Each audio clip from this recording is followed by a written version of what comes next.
everybody. Happy Friday. It is 10:01 and today is the day of the black denim.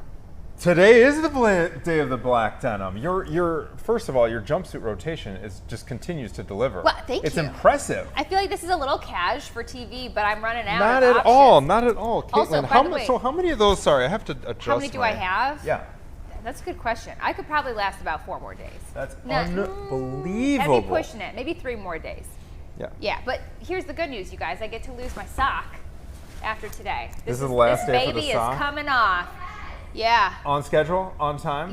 Yeah. Today is 2 weeks. Today is 2 weeks. Has it already been 2 weeks? 2 weeks. And so what's the 2-week update then? How is it feeling? Let's see. Can you even feel that you've done it still? Or? She's very numb. Like my shin is numb. It's weird.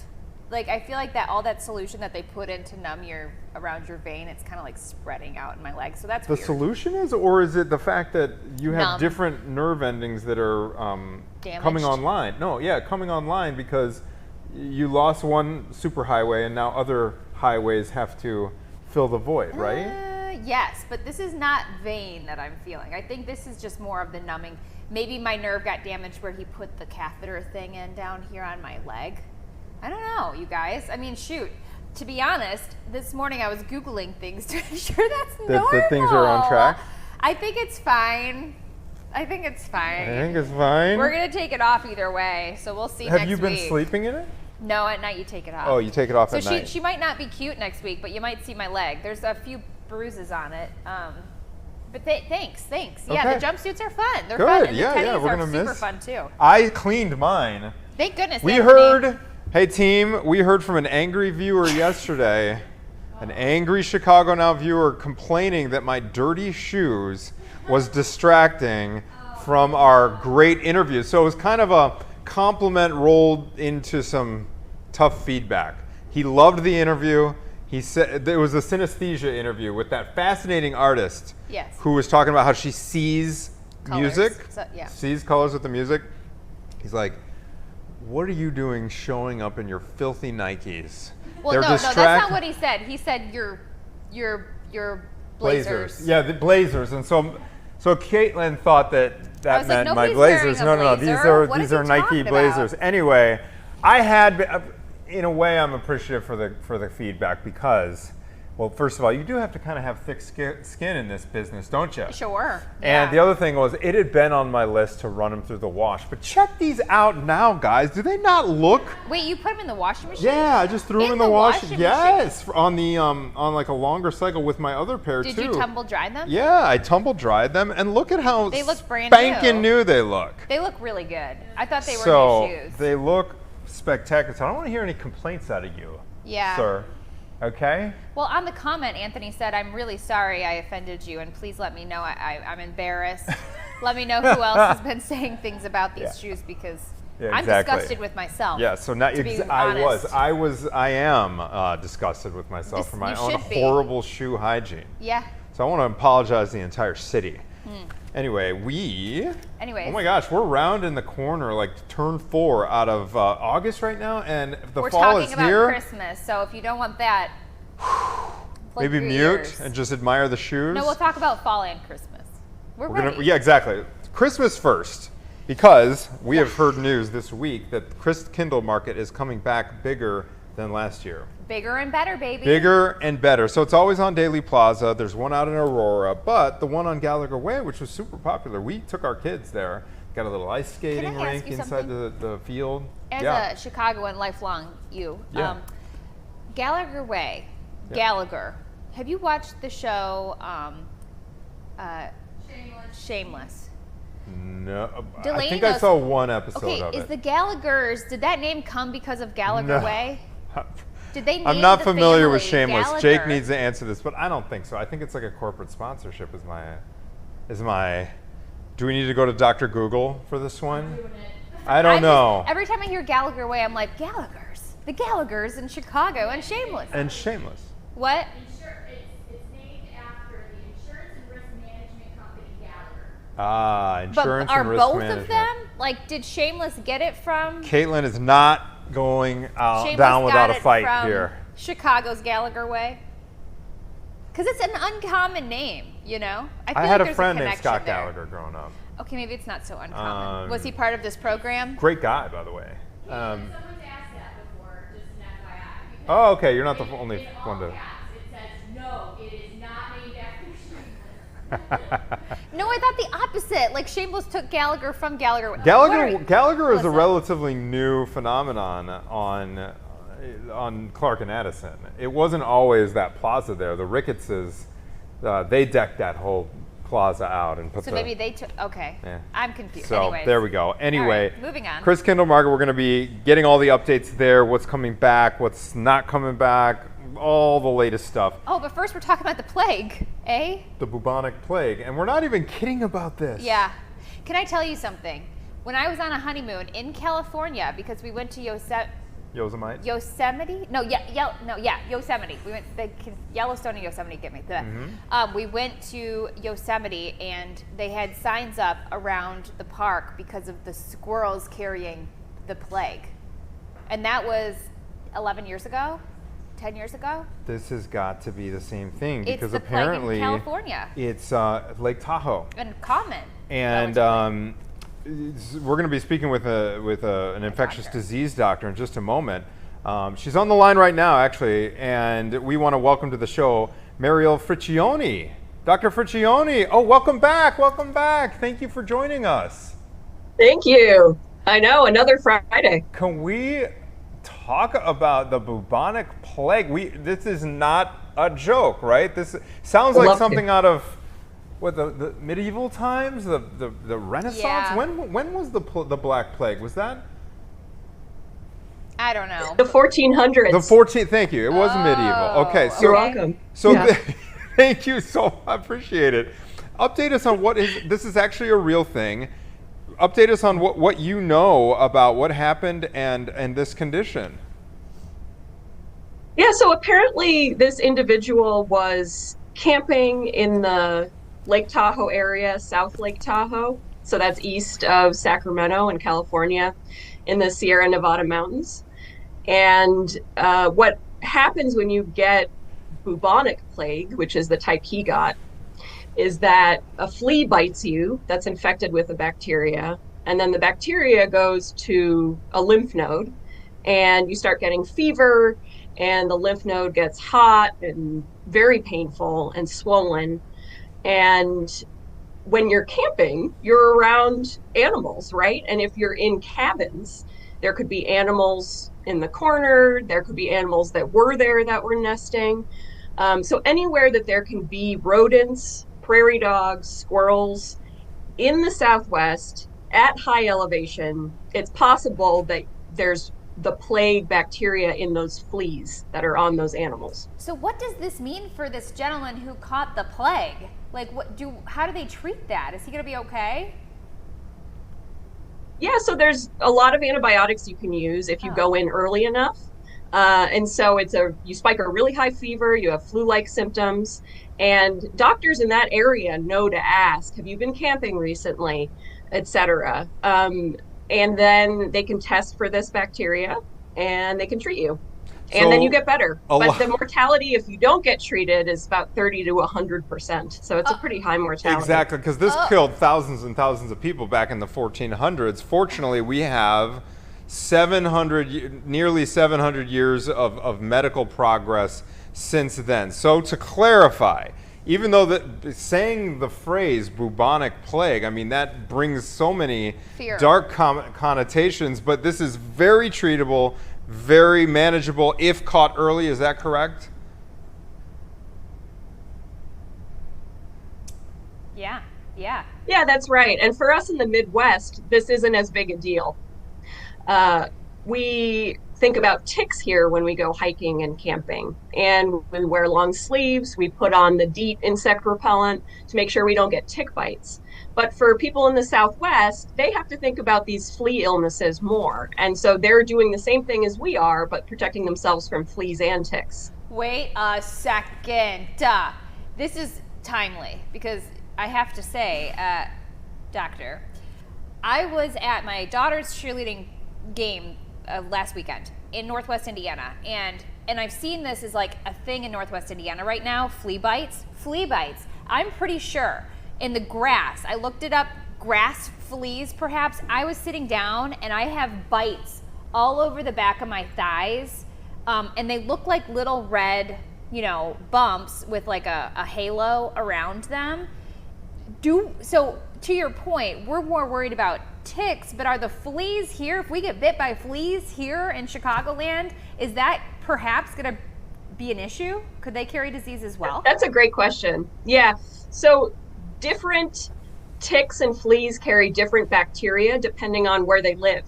Okay. So the fleas in high elevation dry areas like the Southwest and Lake Tahoe, Utah, Arizona, Colorado, those places have this bacteria Yersinia pestis, which causes the plague. We here, the bacteria doesn't live in our climate. So the fleas here don't carry it. Okay. But they can carry some other bacteria like leptospirosis or some other bacteria. So doctors kind of get to know which bacteria likes which region of the country. And then we're suspicious for those things if you come in. Ew. So what preventative measures do folks need to take? If you do have a trip planned for out west, maybe the Southwest, maybe Yosemite Park. You have to make sure that you're putting on insect repellent when you're hiking. You also have to make sure that the cabins don't have any areas where rodents can live. You're not leaving food out, so the rodents are attracted there. And you shouldn't be petting the animals or going near dead animals because they could have died from the same infection that this individual got. Oh. So you can only get it by touching someone else who has a lymph node that's kind of exploded. Then you can get it from that person, but otherwise you can't get it person to person with the type that this individual got. So that's also something that's reassuring. If you get bit by a tick, for example, you wait until you have fever-like symptoms to go to the doctor typically, but with fleas, should we go to the doctor no matter what, or just wait again until you have those symptoms? So here in the Midwest, the fleas don't bother me. It's a extremely low likelihood that any disease is going to be transferred to you from fleas, unless you have a certain kind of job where you're, working with dead animals, etc. But ticks are the thing that they can cause a rash around the tick bite a few weeks later. That you need to go see your doctor for. If it looks like a bullseye, you need to go see them. You'll get a few doses of antibiotics. You'll be fine. And then later on with some of these tick infections, you'll have joint pain, fever, headache, some really non-specific symptoms. There are some that cause rash right away that are very identifiable. And so those, again, you're going in, you're telling your doctor what you have, but you're also telling them, I've been camping or I've been hiking a lot in long grass and I haven't been wearing long clothes. I haven't been doing tick checks. And then that gives the sense to the doctor that they need to think about those things. This past week, you did a great job putting in context. Remember, we were talking about that brain-eating amoeba. All right, these things sound so scary. Will you do the same thing for the bubonic plague here in terms of context? How worried, when you hear about this as an infectious disease doctor, do you think, this happens once or twice a year, it doesn't really surprise me, but this doesn't mean the public needs to be on high alert. How do you think about the bubonic plague in this context, and how worried should campers be? Yeah, it only causes 7 infections per year. And again, they don't spread between people. So it's a really rare event that happens rarely, and you have to do very specific things in order to be at risk for it. So in the Southwest, those doctors and public health people are used to asking those questions, looking out for those things. They test animals from time to time to see if that bacteria is spreading. But here, we don't have to do that. If you're traveling to those areas, do the common sense stuff, and you should be fine. Is this the same plague as the Black Death? Is it the same strain? It is, actually. No so the way. Interesting, yeah, it is. but like you said before, there's germ theory now, right? That helps a lot. So we know that if you touch something that has a bacteria on it and then you eat lunch afterwards, you might get it. But they didn't know that back then. And so it spread incredibly quickly. And then they didn't have antibiotics to stop it from spreading to the lungs. that's when it can spread more easily, is when it infects the lungs, because then, like COVID, you are spitting out some of the bacteria when you talk, you can spread it by coughing, etc., and then it spreads very quickly. Was there something black in color? Is that why it was known as it, or was it that just the kind of popular moniker that it was dubbed? I think there are several interpretations, and this is very interesting because there's so many diseases in history that have these interesting stories. But it was the black, so many people died, and it was a black, dark time, right? But then also the buboes, when they explode, a lot of pus comes out. It was pretty disgusting. Some blood would be there, and those would scab over and look black. So this is the bubonic plague. Yeah. Bubo. Oh, we should have started off with that off the top. I believe somebody got the bubonic plague. It's wild to say, but hey, here we are in 2025. Yeah. Dr. Friccioni, thank you very much. Who knows what we'll be talking about next time? Can I ask one more question? Can I ask one more question? Yeah. Does the plague come and go? Because I mentioned how I saw signs when I was visiting Yosemite years ago, 10 years ago, about plague in squirrels. Are those signs just always up, or are they put up and then they're taken down? Like, is there testing being done at these parks? Yeah, there is. And actually, every once in a while, there'll be a die-off of squirrels or prairie dogs. Like, a lot of them will die. Yeah. And then there's more of a risk that the flea will want to hop to another host. So a person, a dog, a cat. And so during those times, they put up more signs and they say, you could be at higher risk of this. So veterinarians there pay attention to that stuff, and they do test the animals. Whoa. All right. It's good to know that people are monitoring this. If you have fever-like symptoms and you've been in the wilderness, go to the doctor. Exactly. All right. Dr. Friccioni, thank you so much, as always. Have a great weekend. You too. All right. So we're almost to September here, and stop it. We are going to be speaking coming up with Layla Schmidt over Zoom to tell us all about one of Chicago's favorite winter traditions. We're talking about the Christkindlmarket. Yep. Yeah. Yep. Yeah. Exactly. Yeah. What's coming back, what's not, and a new addition this year, this season, for Chicagoans who this is the like part the that north you can side. skip. Okay, people are gonna get upset with us. Just skip this part. Hey, we'll we got talk to you great in 5 weather. minutes. We're gonna talk about Might as fall well. too, It's you Friday. guys. It's sunny. We'll be right back.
(10:21). Welcome back to Chicago Now. We are talking about the holiday season, and not fall season, the holiday. Christkindlmarket kind of season.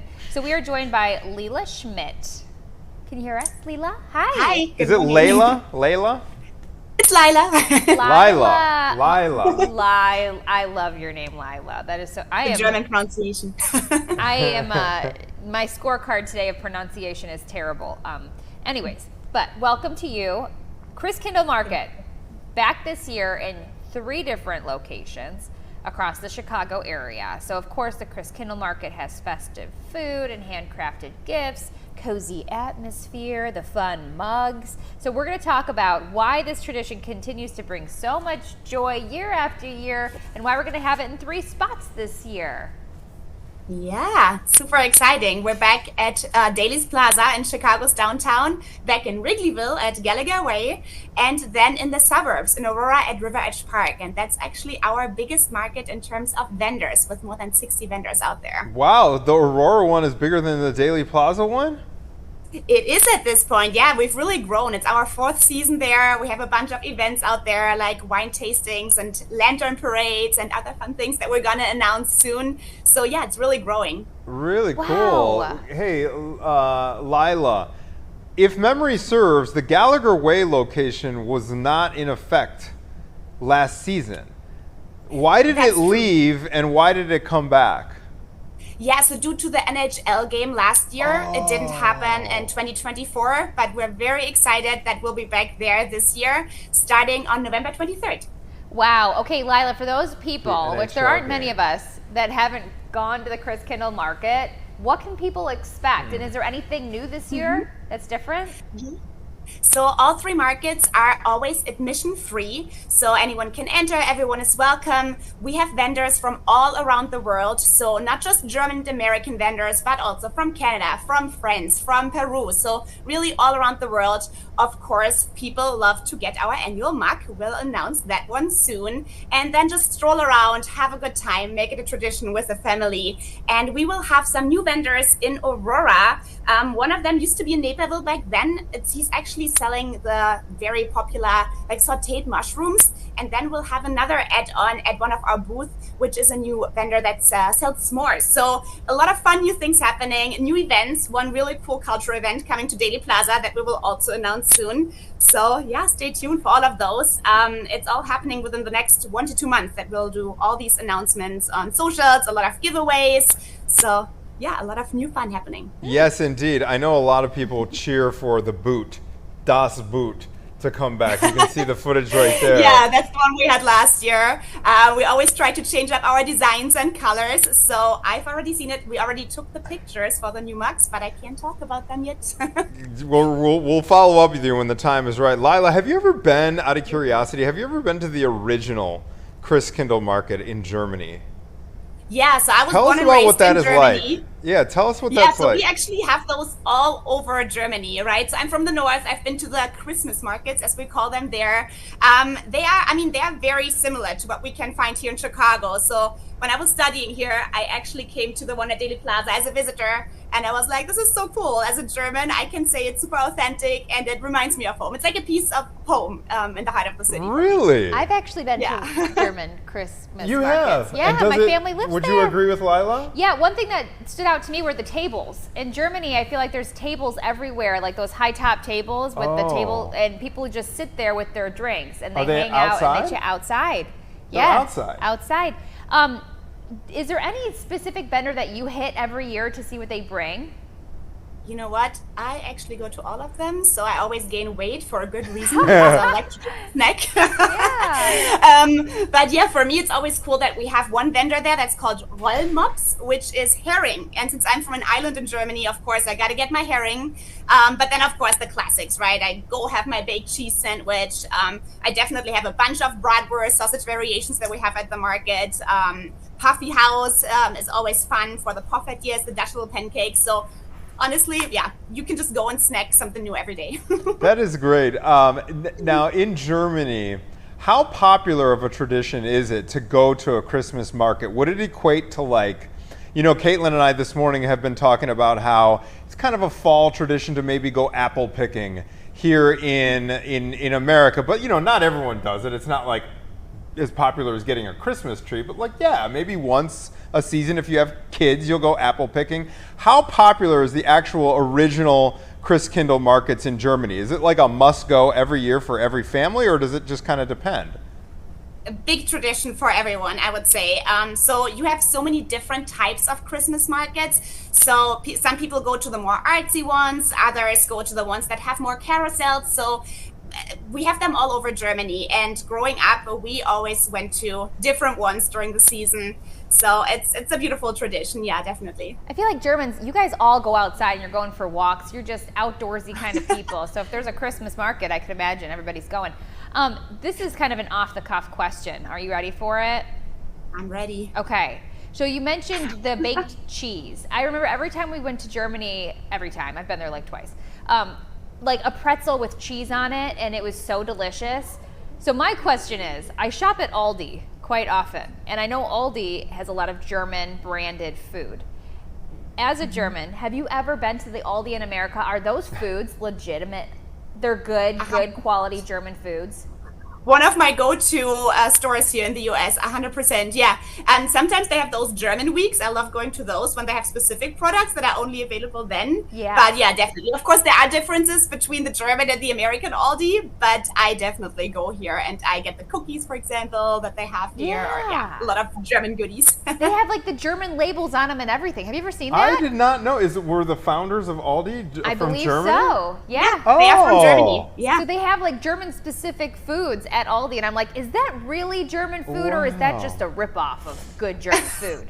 Lila, before we let you go, okay, so many people just go to the Christkindlmarket to get the mug and get the hot glug. Is it called glug? Yeah. Glug. Glühwein. Glühwein. What do you recommend? You mentioned you always have to go for that like baked. Is it baked cheese? Yeah, like a bread. Bread and baked cheese. Okay, that's your go-to. What else do you suggest? Like, if we're going to go to one of these Christkindlmarkets this winter, in your mind, speak from you're a native. You're the expert here. What do you think? Okay, you got to try this at the market this year. If you haven't tried it, you got to do this. Okay, so many things. But yeah, I would say definitely come hungry. If you are more of a savory person, of course, we have the classics, right? I always need to get my bratwurst, 100%. We have Döner, which is really good too. If you're vegetarian, potato pancakes are a must. Oh. And then if you have a sweet tooth, definitely get yourself a bag of roasted nuts. We have vendors that sell them in variations. And then again, as I said, the poffertjes and at the Aurora Market and the Wrigleyville Market, they are so good. They are like little Dutch pancakes, and you have different toppings on them. So that's definitely something for your sweet tooth. I'm excited to try the new s'mores add-on that our vendor Decadent Flavor will have in Aurora. So yeah, there's always something new to try. So yeah, I'm excited. Okay, And so this is I'm hungry. This is tingling my memory now about the Christmas markets. What is it called? Maybe you could remember. I think it starts with like a Scheitze or Schmitze? something. It's a beer that is mixed with like a bubbly beverage. We used, like a Radler or an Ulster. Maybe So you would mix beer with Sprite. with Sprite. Yes. Oh, what what is is it? that? Wait, what is So it called? in the north of Germany we call it Ulster, but in the south we call it Radler. So it's Sprite Radler. with beer mixed, yeah. Yeah, they Oh. serve beer mixed with Sprite. Interesting. So it's like this Interesting. bubbly Sprite beer mixture. I remember that Okay. from the Christmas markets back in the day. All right, hey, when can we expect the other announcements? Do we have dates on that when you guys will unveil the mug and the other info? Yeah. So next month, we're actually gonna announce the mugs and merch. And then following right after that, a few weeks later, we'll announce our special ticketed events. Okay, very, very good. Fantastic. Lila, thank you. You're amazing. Thank you. Thank you so much. Vielen Dank. Yeah, come back. was Come back on the fun. show sometime. You know, I love getting the inside Yeah. info, and it's cool to hear that these local markets are actually right in keeping with the original one. Exactly. Because you never know if it's just like total like imposter. rip-off yeah, filled but with like unhealthy ingredients and, yeah, exactly. Just rip off stuff. Americanized. And then I had no idea about Aldi. So Yeah. if we want like some like legit If you- German cheese, And that's they've the got, place yes, to go. and they've got frozen items. They've got Spätzle, which is like this cheesy noodle dish, and they've got it in the frozen section Oh, sometimes. yeah, I've heard of that. Spätzle, and it Yeah. has, you can see the German food because it has the German label on it, Mm-hmm. and it's written in German. I had to know. I haven't been able to ask. I've got a girlfriend who also lives. Yeah, Germany's a special place. Okay, yeah. Christkindlmarket I've is been the a real couple deal. times. It's beautiful. Been to Munich a couple times. Look at you, see? Yes, indeed. You didn't have indeed. the Sprite beer, hey? No, I didn't. I Okay. went to the Hofbrauhaus, and so we were Yes, drinking yes. Hofbrauhaus beer. We made a great friend there. And the beers that they have in They're Germany, massive. Like, it's not a little beer. This is going to be a goblet every time. Oh, Such so good- yeah, fun, that so sounds like fun. fun. But before we get to Christmas season, we got to get through the fall, all right? Yeah, we do. We're kind of like Okay, running if you've been before we ignoring crawl. us, you can come back now. We're Exactly. done talking about We're going to Christmas. talk about what's right on the horizon, and that is apple picking season. Mm. And a number of the local farms are about to do their thing with the whole apple picking, the hay rides, the pumpkin spice stuff, and then, of course, the apple cider Yeah. donuts. Sure. You ever done that with your have kids? I done that? You take your kids to this stuff. You right? know I dive deep We in do these holidays. too. Oh, yeah. They love it. So we are going to check in with the Kuiper family farm in far west suburban Maple Park, They're hopping on the season Illinois. They are going to run us through all the festivities that are really, I think it's kicking off this weekend. Beautiful weekend to do it. Let's go. Let's do it. So we'll be back with them right after this short break, everybody.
We're talking about Kuiper's Farm, a favorite in Chicagoland, and Joe Kuiper himself. He got up and he's talking with us this morning because his apple season is starting this weekend.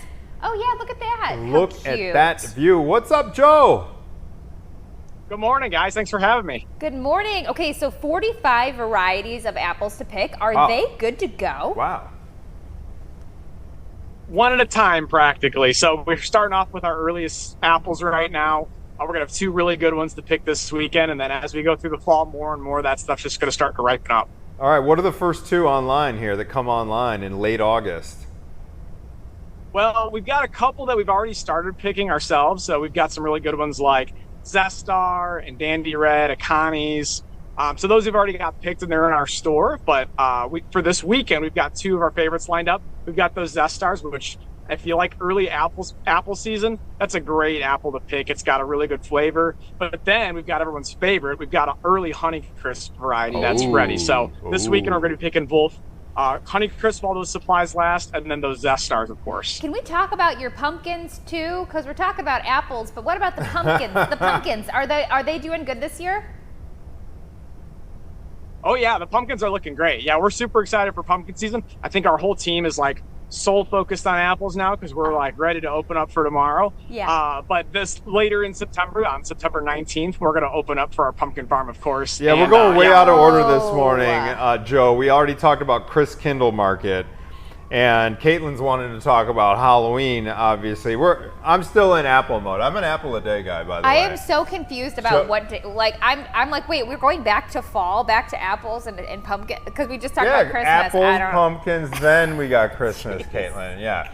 Joe, tell us what's happening there this weekend. This is a big weekend for you guys, right? That's right, yeah. So we're kicking off tomorrow. So we're going to have our apple picking is going to be open. Our orchard shop is going to be open for the season now. So our orchard shop's about 20,000 square foot of country store, bakery, cider donuts, pies, all sorts of goodies. Our own apple cider that we press here on the farm. And then we've got our trains going to be running. And in the middle of our train track is we've got 7 acres of sunflowers too. So our sunflower festival is kicking off this weekend as well. Wait, okay. Is this your pattern this year? That's the corn maze. Oh, that's 2024. I see. Okay, so what is the pattern going to be this year for the corn maze? Our partnership with Northern Illinois University Athletics is on display in the corn maze this year. So we've got a partnership with the Huskies, and so the Husky logo's cut in there, and it's going to be a really fun partnership. We're excited about it. Oh, this looks so cool. Tell me about the sunflower display there. How big is that? So it's about 7 acres. So an acre is roughly about a football field. So it's 7 acres of sunflowers, zinnias, cosmos, and marigolds. So it's just really, really pretty. So our earliest varieties of those have started blooming. So it's everything from those classic yellows, but we've got a lot of white and red and all sorts of different plum colored sunflowers. So it's really pretty out there right now. Is that a lot of photo self-pick? ops? People can cut their own. Oh, you can cut your own. How fun is that? Okay, cool. So if families are coming out this weekend, is everything open? You said you're going to do pumpkins in mid-September, but the apple picking starts this weekend. Are the other activities open too? I'm sure you guys have a bunch of stuff for kiddos. Yeah, that's right. So our pumpkin farm, which is where all of our the majority of our activities are at, that's going to open on the 19th. Okay. So we're going to have to hold off just a little bit longer for all those good fall fun, corn maze, animals, all that stuff. But this weekend, if you're coming out, there's a full day of stuff to do. So you've got the Sunflower Festival. So if you get admission to that, you've got a sunflower included there. Plus, you can get a vase to go with it. You've got apple picking, so you can go out and pick some of those delicious varieties I mentioned earlier. Our store is really an experience in and of itself. So there's lots of shopping to be had here. We've got some new food menu items for our kitchen this weekend. So we're kicking off. We've got a savory apple pizza and some other really cool stuff that we're doing this year. Yeah. And then we should have some live music, and our train, of course, is going to be running. I've never been out there. I got to take the kids out there. The boys would love this place. Tell me about the train. Yeah, so the train, it's a miniature scale of an old steam engine. It's about 3/4 of a mile of track. Oh. It goes right around our sunflower field and right outside our orchard and around a big pond. So we call it the Farm View Railway because it's just a beautiful view of the western countryside of Illinois. It's just really, really pretty. But in addition to that, you learn a little bit about our farm. We have some audio that goes with it, so you can learn about our farm. But just a really fun ride for a whole family. Wait, you said that is open this weekend, the train? Yeah? Okay, cool. The train will be open this weekend, yep. That's something to do. We saw in your videos here donuts. Are you guys having donuts in your shop yet? Absolutely. Those are kicking off tomorrow. The donut machines are hot and ready. They're so Yes. good. I've been smelling them as the guys have been getting stuff ready this week. So there's going to be some tasty food out here this weekend for sure. Okay, so you mentioned the audio aspect of the train tour. Will you give us just a little bit of info about the history of the farm before we let you go? How long has it been in the Kuiper family, and when did it become a location where you welcome the public in? Yeah, it's a great story. Really, it starts off with a family known as the Milne Mouse, who owned this apple orchard and had it as a Christmas tree farm as well. And then back in the 1990s, my parents were getting back into agriculture. My dad's background is in ag. And so my parents purchased the land across the street from the orchard to create a pumpkin farm to go along with the existing orchard. And then the family decided their kids didn't want to take over, so they sold to my parents. And so now we run it 2 sides of the road. So one side is the apple orchard and sunflowers. The other side is our pumpkin fun farm with all the activities. So we've been in business officially since 2001, but we started the pumpkin farm a few years before that. So just try to add on some new stuff every year and try to keep it fresh. I want to be adopted. No, I want to be part of the Kuiper family. Me too. That's Joe awesome. Kuiper, thank you. So, how many Kuipers are running around the Kuiper farm? Yeah, officially there's, I'd say 5 of us. There's Okay. me and my wife, my brother, and my parents are all employed here. But we've got some other family that bounces back occasionally. Some to mooch donuts, which is totally legitimate. Other times to help us out. So Yeah, when you're a Kuiper, it's a good everyone time comes out of with the family woodwork there. and wants a donut. Yeah. Can you imagine being a kid and growing up on Kuiper's gosh, farm? that would be insane. It would be so fun. Every day is a party. Yeah. I love it. Thank you. Hope to visit this season, sir. Thanks, guys. Thanks for having me on. Yeah, Bye. absolutely. Good It luck could be a this fun weekend. weekend. What a great weekend to go out and do that too. I wanted to go to the beach this weekend, Anthony. And beach weather, is it going to be too cool for that, or Saturday, is I it good? think it'll be- Is it here's good the to go? problem that 'Cause I'm Theo's having. running the triathlon tomorrow, where there's a swim portion right at the beginning. It'll 7 be, it'll be good. It'll be good. Yeah. It'll be good. Tomorrow's gonna be in the low 80s. So like today's temperatures that's what tomorrow is gonna be like. But we're gonna have a couple clouds, which we do now. Looking out the window, we've got the clouds out there today too. But tomorrow we could actually see a little bit of rain too. So it's unfortunate because Sunday is gonna be beautiful and sunny, but in the 70s, and tomorrow's gonna be in the low 80s with more clouds. So what do you do? You got to lean into both days. Yeah. Lean into the weather you both know, days. I think it'll be. It's outside fun all day. Yeah. I think so. Beach weather. You don't want it to be too hot when you go to the beach, anyways. So That's maybe- true. That's true. All right. Or windy. Last Yeah. time I tried to go to the beach, it was an absolute disaster. My umbrella stuck it into the sand, twisted, the whole thing. It was Yeah. so windy, it just broke. Yeah. And then I was covered in sand and Every time it's a bunch of- disaster. Sand in your socks and your Yeah, like exactly. even then they sell you these little pop-up tents if you've got kids to like give you shade. Why have we not come up with a better pop-up tent for the beach? Because let me tell you something. I have purchased 3 different pop-up tents and none of them are pop-up. You've got the sticks and you're like, how does this go together? How does this pop up? How do It's I a whole connect engineering it? thing. It's ridiculous. Is it the one that has you fill the bottom of it with sand? No. Those ones? Because I saw one. I was so jealous when I was struggling with my umbrella. Theo's friend's dad was just chilling with a drink underneath the canopy. Sure. And his was some kind of apparatus, but the cool thing about it was he said he bought it on Amazon. It was like a full tent, and then what you do is you set it up, pop it up, whatever, and then you use the existing sand and just fill the bottom. There's like these pouches. There's these big pouches in the bottom, and so it just weighs it down. So I was struggling in the umbrella Sure. catches the wind, breaks the stem. Yeah. This one was like mostly like that tent material. That's what we've been purchasing. And this one was like solid. I got to get the brand. Can I tell you something else in case you didn't know? The said cheerleading game that I told you that I got all these flea bites from. Yeah. We were under someone's tent that they had popped up. This dad came. You know, like they have electric blowers and weed whackers. yeah. That brand that you can get at like Home Depot Yeah, or whatever. Ryobi. Yeah, they sell fans, like big industrial fans with a tube that you can stick into a bucket of water. So this fan that this guy had and let us sit in front of, bless him, because it was so hot. It was that day that we were in the mid 90s. Yeah. It was blowing mister? and misting at the same time. Oh, it was amazing. We Was it wouldn't a have survived neon green brand? Yeah. Okay, that's Ryobi, I'm pretty sure. Yes. Ryobi. Yes, yeah. yes. Yeah, the and he Home brought Depot like a guy. backup battery in his car. Like these suburban dads know what they're doing. Making me look bad. I need yeah. both those items, by Yeah, the way. yeah. This segment Next brought to you year. by Home Right. Depot.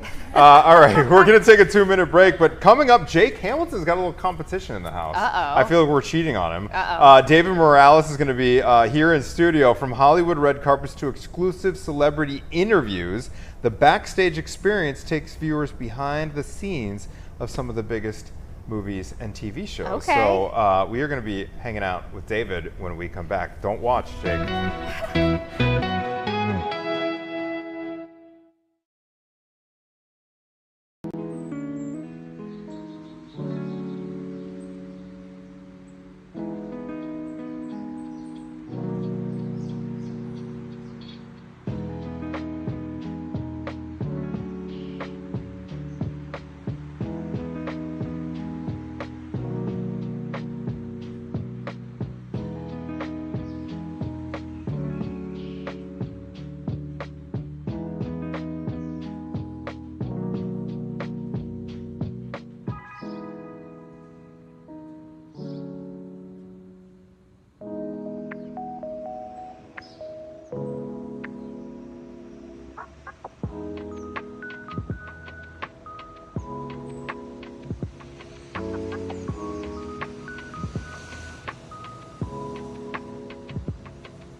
Devin, Anthony, you didn't tell me I had lipstick on my teeth. You, I would have if I had just noticed. found out. I promise you I would have if I had noticed. Thank you. At least I don't have dirty shoes. You're in the clear. Exactly. His shoes are clean. Today are they're now. clean. Oh. You should have seen We them got yesterday. complaints I about got his complaints shoes. online.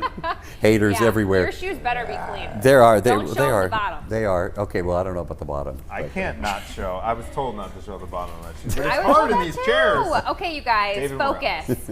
Backstage Experience. This is David Morales. From Hollywood red carpets to exclusive celebrity interviews, the Backstage Experience takes viewers behind the scenes of the biggest movies and shows. And David Morales, you host this Backstage Experience. Give us a sneak peek. How's it going? I'm so happy. We launched here in Chicago, Friday nights 10:30 on Fox Chicago Plus, and then Saturday nights 10:30 here on Fox 32.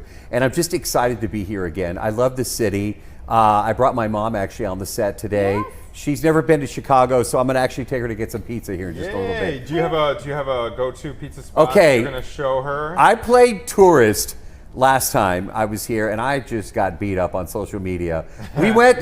Okay, I'm going to tell you. Giordano's is good. Yeah. I like it. Yeah. But then am I allowed to say the places, or are people Yeah, going to sure, get mad? go for it, We yeah. went to Gino's East. Ooh, yeah. Really? Because that was the place that said, Dave, quit playing tourist. They said to go to Lou Minotti's. Yeah, Lou Lou Malnati's. Malnati's. That's the Go one. to Pequod's. It's amazing. I heard that one too. Pequod's is phenomenal. Okay. All right. There's caramelized cheese on the crust of the Pequod's And pie. big chunky vegetables. So quit playing tourist and just go to these authentic places. Is that what I should Go do? to Pequod's for sure. Yeah, so the Backstage Experience, we have a lot of Yes. fun. Celebrity interviews, all kinds of stuff. Matter of fact, the show last week was all Superman. David Corn Sweat, the entire cast joined us. This week, though, we're doing something really cool. Yes, Superman is a comic hero, but this week it's a real special show for us. We're saluting real American heroes, the people that maybe you don't know. That are just actual real heroes. Like, for example, this week I've got my cheat notes here. Special Forces operators Mark Nutch and Bob Pennington. They actually went into Afghanistan. They were given millions of dollars to go in post 9/11 and do some stuff. There's John Stenvall. You met him last time we were Yes, here. indeed. The co-host of the Backstage Experience. And he's actually talking with a U.S. Navy SEAL, Blue Angels flight surgeon, Lieutenant Commander Monica Barza. It's exciting to talk with her because they just did let women fly in the Blue Angels. And she is just a couple of years ago. I know. It took so long. And We're notoriously bad at driving. No, I'm kidding. no, but she vets a lot of the pilots, and it's a fascinating interview. And you just saw a shot of U.S. Navy SEAL sniper Mark Green. He's got an interesting book. That man has seen. Yeah, I saw he was on so much. He had the book behind him. So is he Yes. a pilot as well? No, What's he's a sniper. Again, we're talking my American heroes. These folks have just done a lot. But So what these else? are the folks where the movies like Top Gun Right. and American Sniper Thank you. The are talent. based on. All Thank right? you. This is the story behind the story. This Yeah. is the Backstage Experience. There So you go. I'm There you putting go. it all together. I'm connecting the dots here. So you tell did- us, you did- what's his name again? I'm sorry? Mark Green is Mark. is the sniper. Tell us about him. So he was a sniper, and he didn't get specific in his book about because they can't. Yeah. But he did talk about his experiences, and it's just a fascinating look at the life of these guys. Something else we have on the show tonight. Do you remember the movie 1517 to Paris that came out a couple of years ago? Ooh, yeah, that It rings was- a bell. Yeah. Yes, it was the guys that stopped a terrorist attack Yes. on a train in Europe. Oh, yeah. Well, the guys in the movie are the real guys that actually stopped the terrorist That's attack. right. Clint Eastwood is the director, and we brought it back because it's one of those movies where you don't have, usually it's actors playing these Yeah, folks. sure. Right. Yeah. Clint Eastwood said, and what Clint Eastwood wants, Clint Eastwood gets. Yes. He said, I want the real life folks in this movie. So we had a chance to meet them, to interview them, and What it's- stood out to you Did when they you have talked to to? them? Yeah, exactly. Did they the have fact that they just got on a train, we do this all the time. Here in Chicago, you get on the train all the time. There's Clint. And something, you pray that nothing goes bad, but in this instance in Europe, it went bad for them. Yeah. And they thwarted the attack. Now, they did have military experience, or they do have military experience, so they were trained, but they stopped the attack. It's a fascinating movie. And again, these are the real guys Yeah. that did it.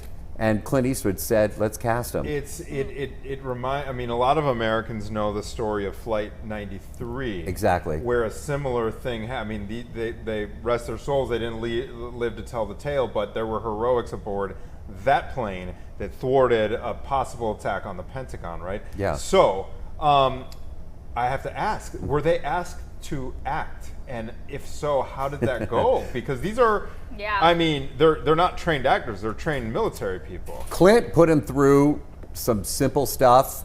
They did bring on acting coaches, but he said, I want you guys to be you. So yes, there was some acting coaching, but they wanted them just to be themselves. They wanted them to be It's those two? who they were. Young chaps, those guys?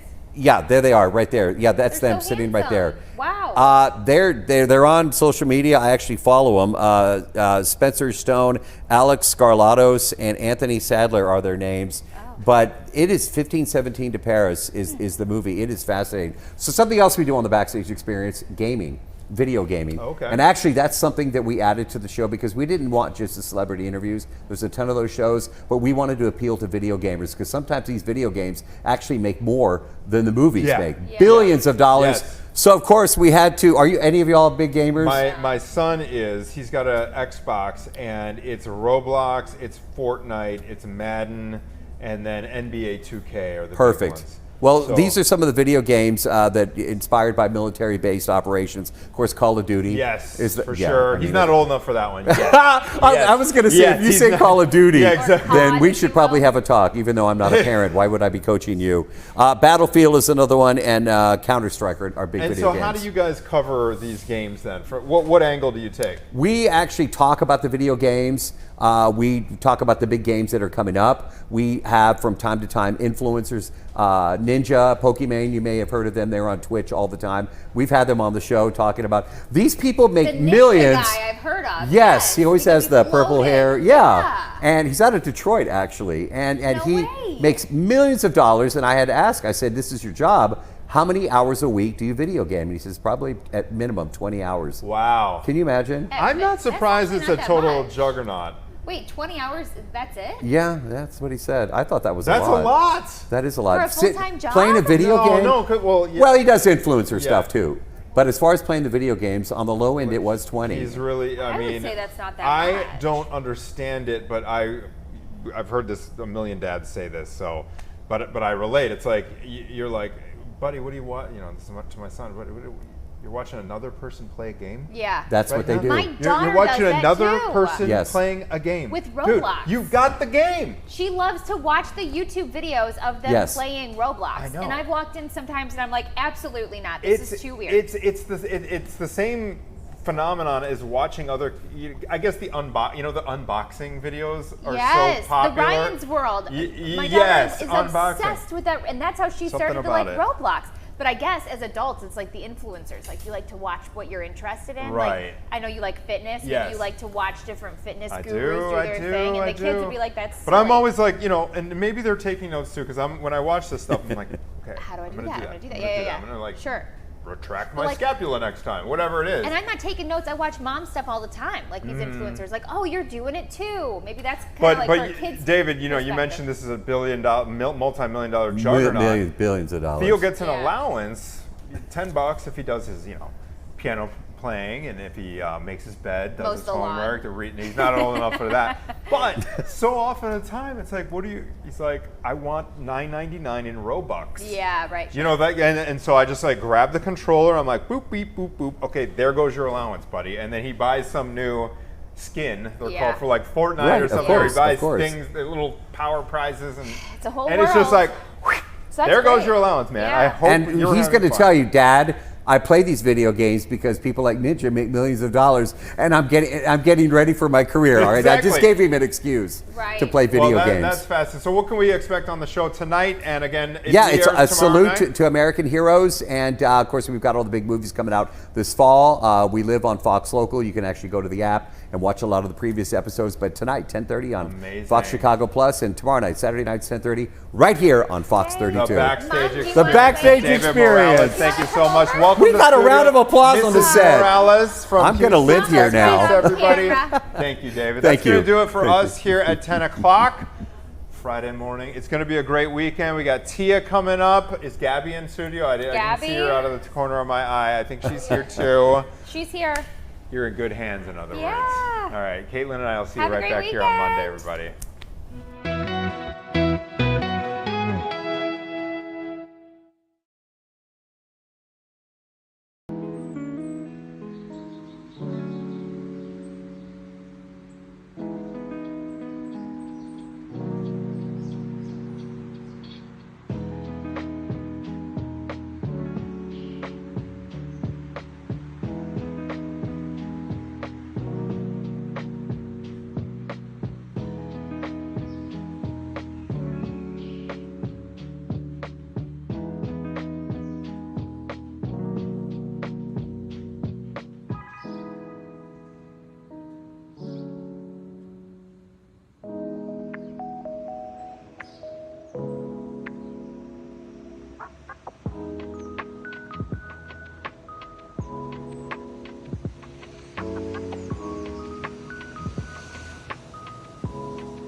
Good morning, everyone. It is 11 o'clock, and that's when you welcome myself, Gabriella Primus. Yes, Tia Ewing. We had a lot of excitement going on in the studio, some very spriteful guests going on with Caitlin and Anthony, and we have some special guests coming on ourselves. We do. So, Bear season is coming up. Yes. I know that you were able to catch a preseason game. I did. It was amazing. We're talking about costs, right? Because I know they can get up there, especially Soldier Field. I think it's ranked in the top, like, most expensive games before. So we're having someone come on to talk ticket prices and how you can score the best deals.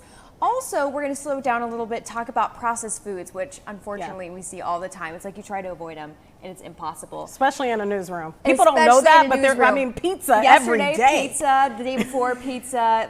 Downstairs right now, we have a whole, literally, loaf of bread. So, exactly. Yeah. And how that impacts weight loss. That's going to come up as well. Yeah, it's a big deal. All right, but first we got to talk about this. And when I first heard it, I thought it was sarcasm, pure sarcasm. But it turns out people really believe that there is a man trapped inside the bean. People in our studio right now are shaking their heads. I did the same thing until I saw them outside the bean. We can kind of see that area right here outside of our studio. They were out there protesting with signs. This was the real deal, passing out literature to people, telling them there's a man trapped in the bean. So this originated from the actual sculptor, who is Anish Kapoor. He created the bean. That was in 2004, and they claim a man has been trapped inside ever since. So you're thinking to yourself, well, I mean, how is he using the restroom? How is he getting food? Which hasn't really been sorted out. We haven't gotten to that part. What we do know is that this has really taken a toll on the alderman's office, because people have been calling the alderman about this. Are you for real? Oh, this is for real. People really believe it. So finally, someone at a press conference asked our governor, J.B. Pritzker, about this, and he actually responds. This is going to be the first time I'm hearing this response, but I can't wait to hear it. Can we please play? Will you pledge to investigate if there is a man in the bean? Well, I'm so glad you asked that question. I mean, first of all, I want to be clear that I am not authorized to reveal anything about the man in the bean. I'm not suggesting there is a man in the bean or isn't a man in the bean, but And that was it, pretty much. Kind of a cliffhanger there. What's interesting, I thought it was a press conference. Obviously, they were having an interview between the two of them. But what's interesting is they believe that a baby was stolen, put in the bean, 2004, and that the person has been there ever since. And so you may be asking, well, what evidence do they have of this? Yeah. They say under certain light, you can see the man's reflection within the bean. Now, I'm gonna be honest, like, I kind of started to buy into it a little bit. Wait, why? Because you Shame go down on a rabbit me. hole or what? On TikTok? Well, I was just like, I just feel like in this day and age, we are so quick to throw out the possibility of, and though it sounds absolutely insane, I just feel like anything is possible these days. I've seen literally things that I never thought would happen. You know what? That is so true to you, Ewing. Isn't the bean, I haven't been in like, I don't know, a year maybe. I see it from far away, Yeah. but I haven't actually been up close. It's reflective, so are Are they people seeing somebody the else? reflection? I mean, but also, it literally does not make any sense. How would you be able to raise just a man in there by itself? Well, they're saying that the person, the reason why, remember the bean went under construction for a while? Yeah. And it was kind of closed off to the public. They are under the impression that that happened because they had to kind of tidy up and get things right for the man that now, because he went in as a baby. He would be how old now? If it's 2004, we're in 2025, he would be 21 years old now. So they would have to get everything prepared and cleaned up because he's been in there so dang on long. Listen, I believed it for a second. I think it's a little asinine, but I don't know. I mean, I can't even believe we're talking about it. So there you go. I'm trying to help you out with a comment. I can't think of one comment. I'm just kind of soaking it all in because I did run into this on TikTok. The protest? Did you see the protest? And I thought it was just a funny joke, and I was like, oh, haha, hilarious. Now I see. I'm looking to see like what other evidence do they have. I don't think anything else. And I was right? hoping it would be something here. I mean, maybe I have to be slapped in the face with it. I just don't see it. Over the weekend, we could do our own research and see if they actually have any like claims. Well, here's what I would do. If I really wanted to know if there's a man in the bean, the park shuts down, right, at a certain time. Yeah, that's true. I'm not alleging that you sneak in She's there. giving Don't some put that on. ideas. Don't She's put that on giving me. some ideas. But to go there really late at early morning hours, 2 a.m. and knock, are you in there? How is it in there? If you hear something, then we got a problem. We do. I mean, so I'm we gonna go with plan that. tonight. I'm free. Maybe free. Hey. Run a drone over the thing. I don't know. It's very weird. I don't know. Interesting. All right. Well, big news. I mean, the Cubs, they beat the Brewers, swept them. Big time. I guess there was a video going viral. They had a really fun time with their closer, and we have it to show the audience. Let's look at it. On July 2nd, I tweeted, "Can we turn off all the lights at Wrigley, put flames on the scoreboard, and play Gasolina as Palencia walks out?" The Cubs replied, "Goals." Fast forward to today, August 20th, and the Cubs in a big game. Daniel Palencia comes in to close it against the Brewers, and we see this.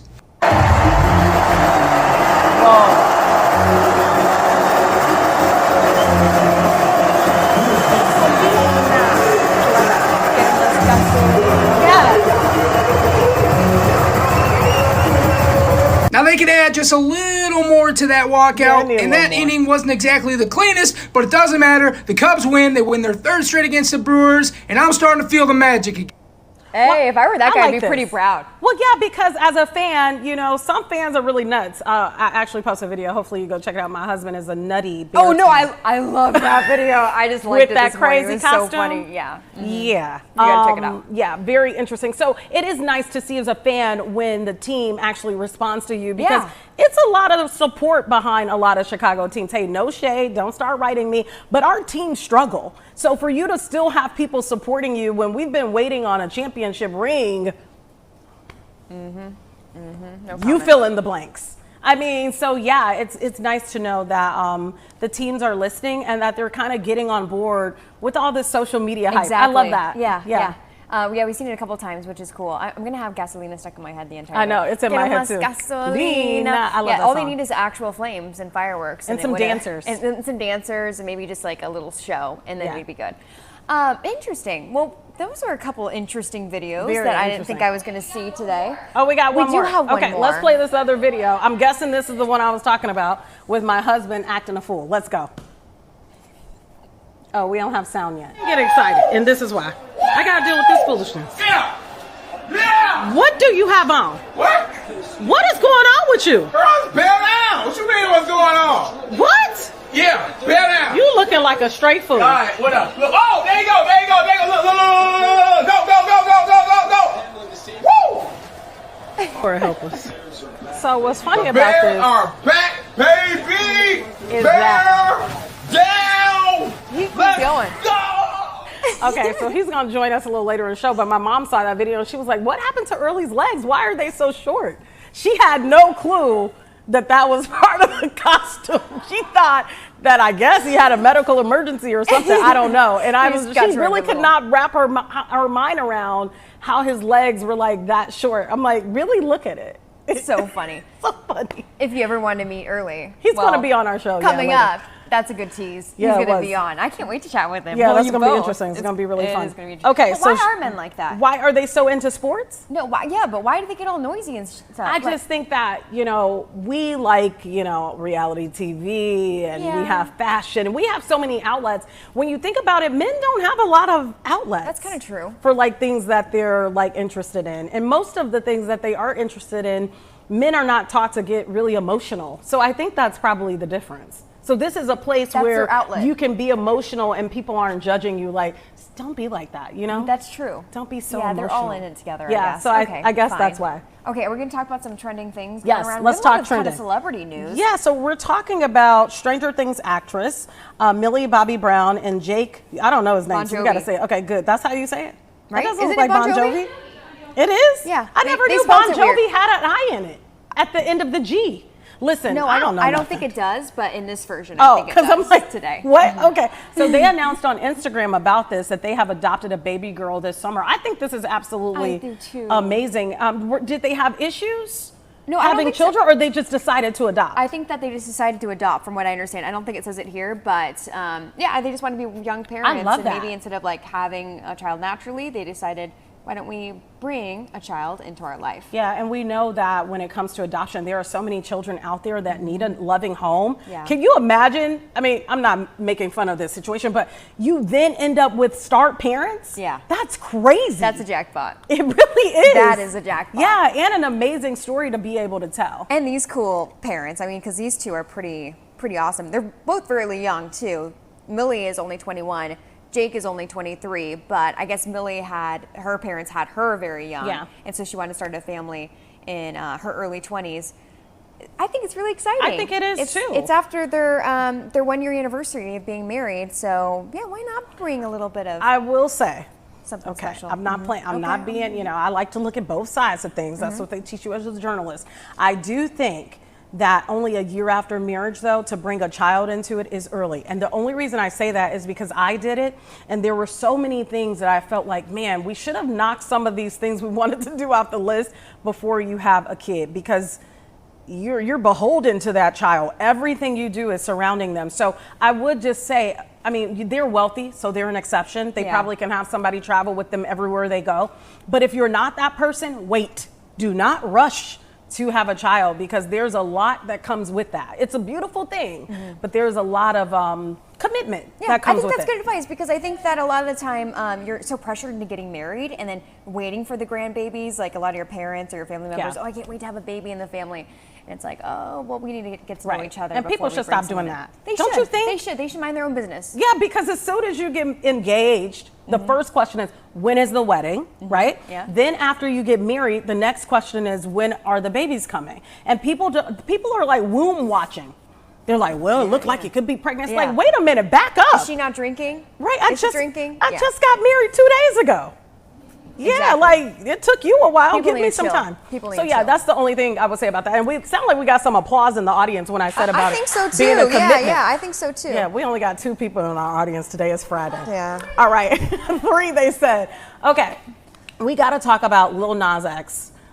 Before I came up, I wanted to see what the video was, because I didn't know there was video out there. I haven't had a chance to look at it. There are 2 different videos. There was a video that was like, I think about 10 or 15 hours before his arrest, that showed him kind of pacing around. I don't know if he was at his apartment complex, a hotel or whatever. Looks like he had a drink of water, and then he sat down and eventually took off his shirt. This was on the street, correct? At this time, this was inside of a place. Okay.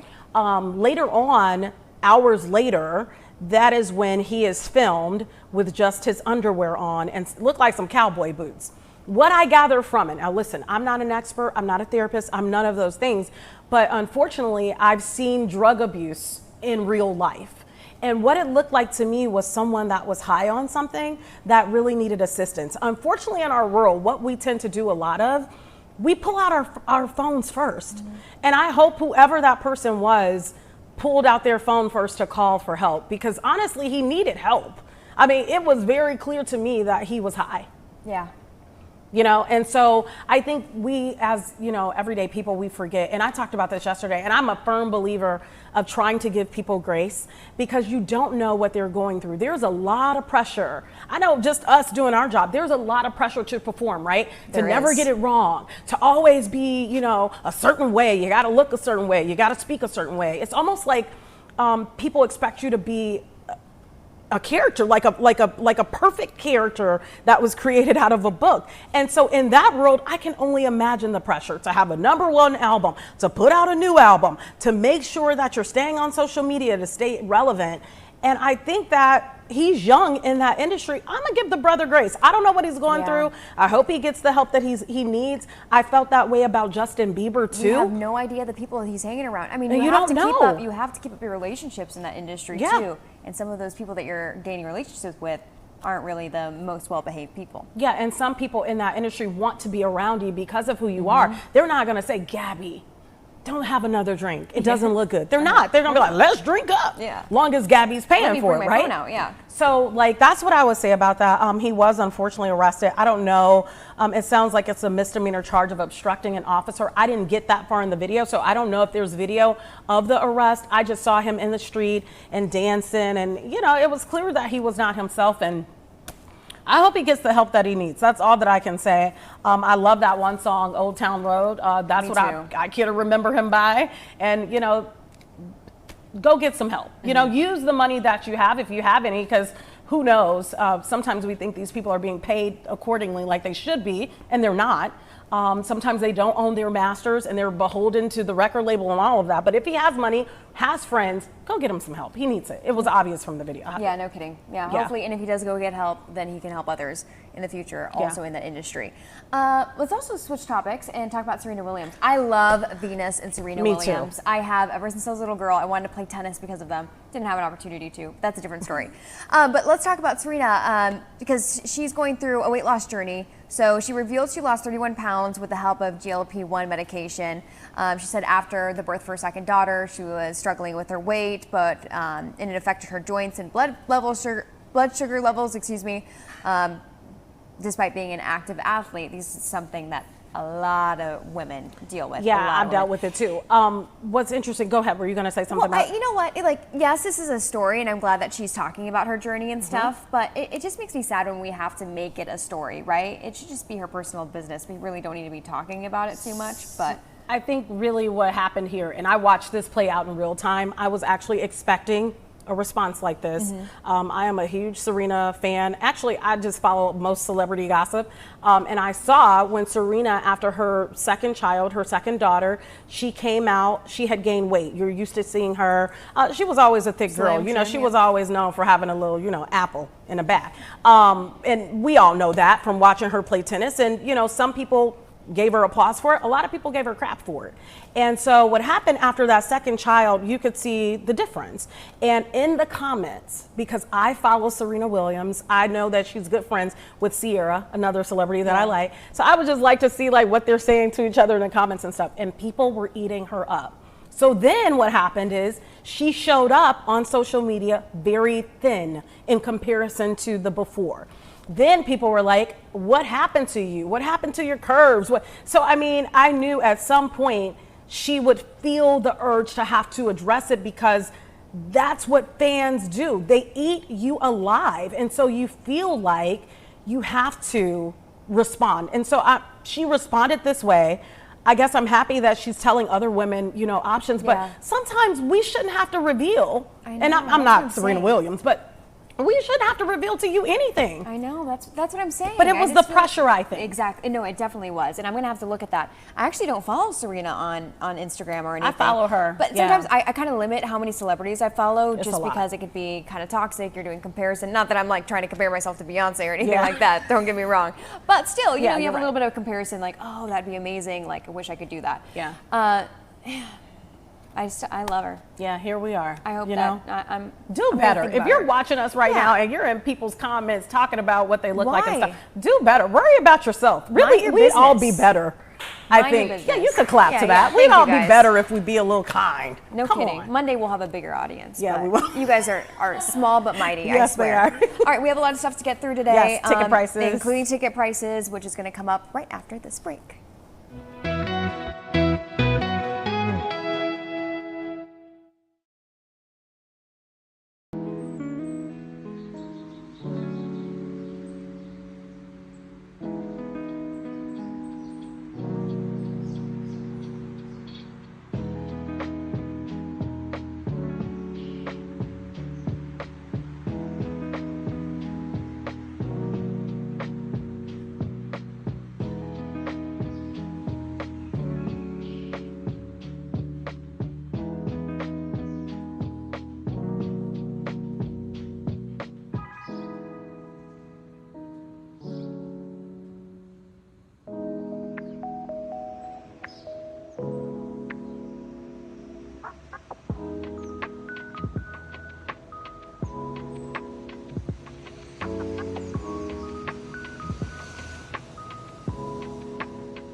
Okay, we are talking with Kyle Zorn, head of content at TickPick. Kyle, thank you so much for being with us.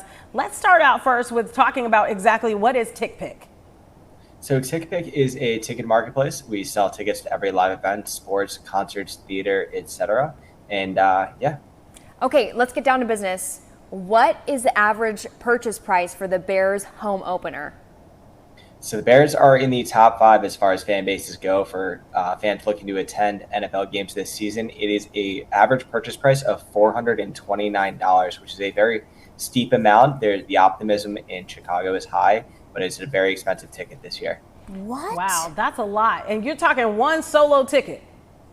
So that's the average purchase price. That's not the get-in price to attend a game. It's the average purchase price for all tickets sold this regular season. So that isn't the expected price if you wanted to go to a game this season. It's really just the average purchase price of all tickets sold on our site. But tickets range from $100 all the way up to $300 for tickets this season.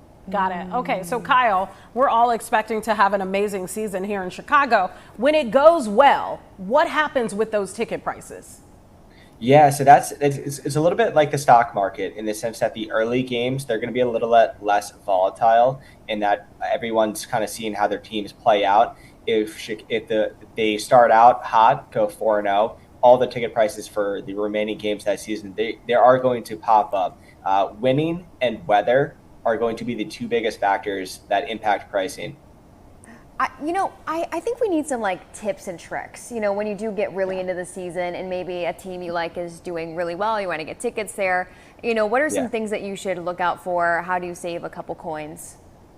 For sure. So I always encourage everyone to track an event in our app. We have it's a price tracker, so you can see how many tickets are available and how prices are moving leading up to that event. I always say the sweet spot is around 72 hours before the event. There's going to be a little less purchase activity then, so you know that when you see a ticket listing, you can go ahead and check out. It's really that day of event purchase that can be a little bit riskier in the sense that you've got so many people all eyeing the same exact tickets trying to check out. But 72 hours is really when prices hit the floor. So even if you see a price that's right now, say it's like $200, 72 hours before that game, it might be $125. So you can really save a lot of money by waiting last minute, but generally try to give it a few days before so you're not stressed out. Sometimes the Wi-Fi outside a lot of these stadiums is a little bit dicey. So I always say 48 to 72 hours is the best time to buy. Be cautious of social media. A lot of times, if you post there, like you'll see a lot of posts on X or Facebook where someone says, "Oh, I have tickets," and you just really want to be, especially if you're going to spend this much amount of money, want to go with a website that has a guarantee so that you know you're protected. A lot of times, pricing on these social media sites, it sounds too good to be true, and it generally is. So always go somewhere that has a guarantee. And if you're looking for the best deal, I always encourage people to look 72 hours before, even if it's for a game that you might be priced out of right now. I think that's a good piece of advice, is making sure you think about the Wi-Fi and if your phone is charged. I have been in situations, actually like a year ago or 2 years ago, the Bears-Packer game, I was sweating trying to get things going on my phone. But yeah, that's a good piece of advice to do it 72 hours before. This might be a little bit of a tricky question for you, Kyle, but why do you think people enjoy going to the games and spending this amount of money for just a couple hour event? Yeah, the NFL is kind of in a league in its own. If you're looking at any other professional sporting league, NBA, MLB, NHL, whatever other league, it's the pricing for games is a lot more affordable. Where at the NFL, it's every single year pricing just continues to increase year over year. Fans they love it, and right now I always say like the best marketing before the NFL season is kind of like that summer. Like there's a little less sports on in that 2-month period, and people are just anxious, ready to get out to games. The weather is getting a little bit cooler, so it's not sure what it is about the NFL, but everyone they're antsy and they love it, and the demand reflects it. So you talked about the home opener for the Chicago Bears and the ticket price. What is the average ticket price for some of these other teams that are considered to be highly coveted? Yeah, so the average purchase price across the board is around $200 for the entire NFL. So the Bears are twice as expensive as the overall average, which I'm sure fans don't want to hear that, but it's just the overall for leagues across the point I think I wanted to make is that if you're looking to get maybe a better deal, the Bears travel to a lot of different away games to DC and Baltimore, and the pricing for those games are a lot more affordable than some of these Bears home games. So if you wanted to travel and make a trip out of it and go see a really great matchup, you can get tickets probably a third of the price than for a lot of the home games in Chicago. But yeah, Bears tickets right now are about twice the average. And why do you think that is? Because, a lot of Bears fans, unfortunately, over the years, we feel let down as that season progresses. But it seems like the ticket prices, no matter what, they seem to always hold. Yeah, so last year, the Bears were fourth in terms of the overall average purchase price. And it doesn't really, so there's certain cities across the U.S. that they're sports cities, that their fan bases, no matter what, if the outlook is optimistic, pessimistic, the demand is always going to be there. So it's year by year, the demand is always going to be there. There's certain cities, maybe the demand's not as high, they're just not as passionate a fan base. But when you look at fans that travel, the Bears, the Eagles, the 49ers, Cowboys, Packers, the demand is always going to be there for those teams. And it's just year by year, we see that consistency. So are those teams you just mentioned, are those probably the other top football cities where ticket prices are really high? Yeah, so Green Bay, Detroit is another one I forgot to mention. Green Bay, Detroit, Dallas, Las Vegas is up there, but that's mostly a lot of fans looking to travel and make a trip out of that. But 49ers are also a very hot ticket year over year. It's really the same cities that are really investing in their sports tend to be the top teams that we see as far as pricing. You know, Kyle, I was looking and your title is head of content. Let me ask you this. How do you think social media, because it seems as though a lot of these teams, not just the NFL, but when you look at the WNBA, the NBA, there's a huge social media presence now, I think more than ever, and really more focused on the personality of the individual players, not just a play on the field. How do you think that plays into all of this and the ticket prices as well? Absolutely. So especially platforms like TikTok, Instagram, any of these short form platforms, the FOMO is what drives people to events. And so people, they see the crowd, they see the energy. That's why with football, even like the tailgate scene, that gets posted on Instagram stories or TikTok. And anyone who may not be at that event, they're going to get that FOMO and they're going to be looking at maybe the next one. In sports, even just concerts, there's certain stars that move the needle. And so anytime like you have a star that maybe they're traded or they get drafted to a team, stars lead demand. Where the NBA is the most star-driven league, where there's certain players like LeBron James, wherever he goes, Cleveland, LA, he moves the needle no matter where he is.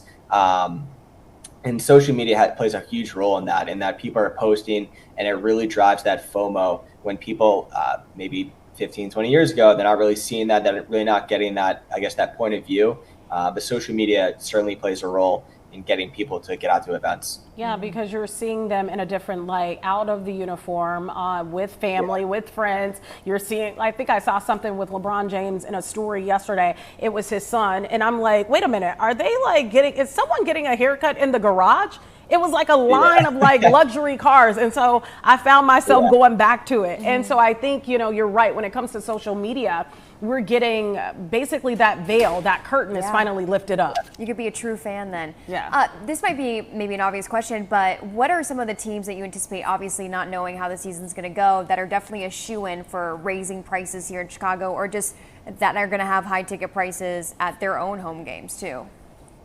Yeah, so there's certain fan bases that they travel really well. And so one of the reasons why Chicago has such a high average purchase price this year is they're playing the Cowboys and the Steelers at home. And both of those franchises travel extremely well. So a lot of cases for home games, you'll have the home team that is, a lot of those fans are buying up those tickets. But now for those games, you have two fan bases all eyeing the same limited supply. And that increase in demand makes those tickets pop up. But yeah, there's certain teams that we see always drive demand. And Chicago this year has a stacked schedule as far as they play the Steelers, Packers, Lions, Cowboys, all just all those games are going to be very high demand. The later games might be, depending on weather, the pricing might be a little bit more volatile if there's like a storm coming through, and fans may not be as itching to get out to those as maybe the other ones the weather might be a little bit better. Quick question for you before we let you go. You mentioned to check those ticket prices 72 hours before. And is that because maybe, for example, someone's a season ticket holder, they find out last minute they can't make it to the game, and then you see that ticket price drop? Yeah, so with that price tracker, we'll actually alert you if pricing goes down 10% or more. So you'll get notified. But yeah, a lot of times if something comes up, if there is like a storm comes through, and maybe that season ticket holder, it's like, you know what, I don't want to go, I have plans. They'll put that inventory onto the site, and we'll notify you as well if more supply comes on, which is the more supply will lead to pricing to decrease. But yeah, a lot of times different variables will result in either more or less inventory on the site. Weather is going to play a huge role in that, as just if it's cold, if it's snowing, there's just going to be a lot less demand for that. You know your stuff, Kyle Zorn, that is for sure. Kyle, who's your team? So I'm from Baltimore, so I'm a Ravens fan, but we you know what? I know a couple Ravens fans. I'm going to tell you, I'm not really big fans of them. I mean, we'll see early because we play each other. So I know. But yeah, I'm a big Ravens fan. Okay, then we'll see you here in Chicago. We'll save you a seat.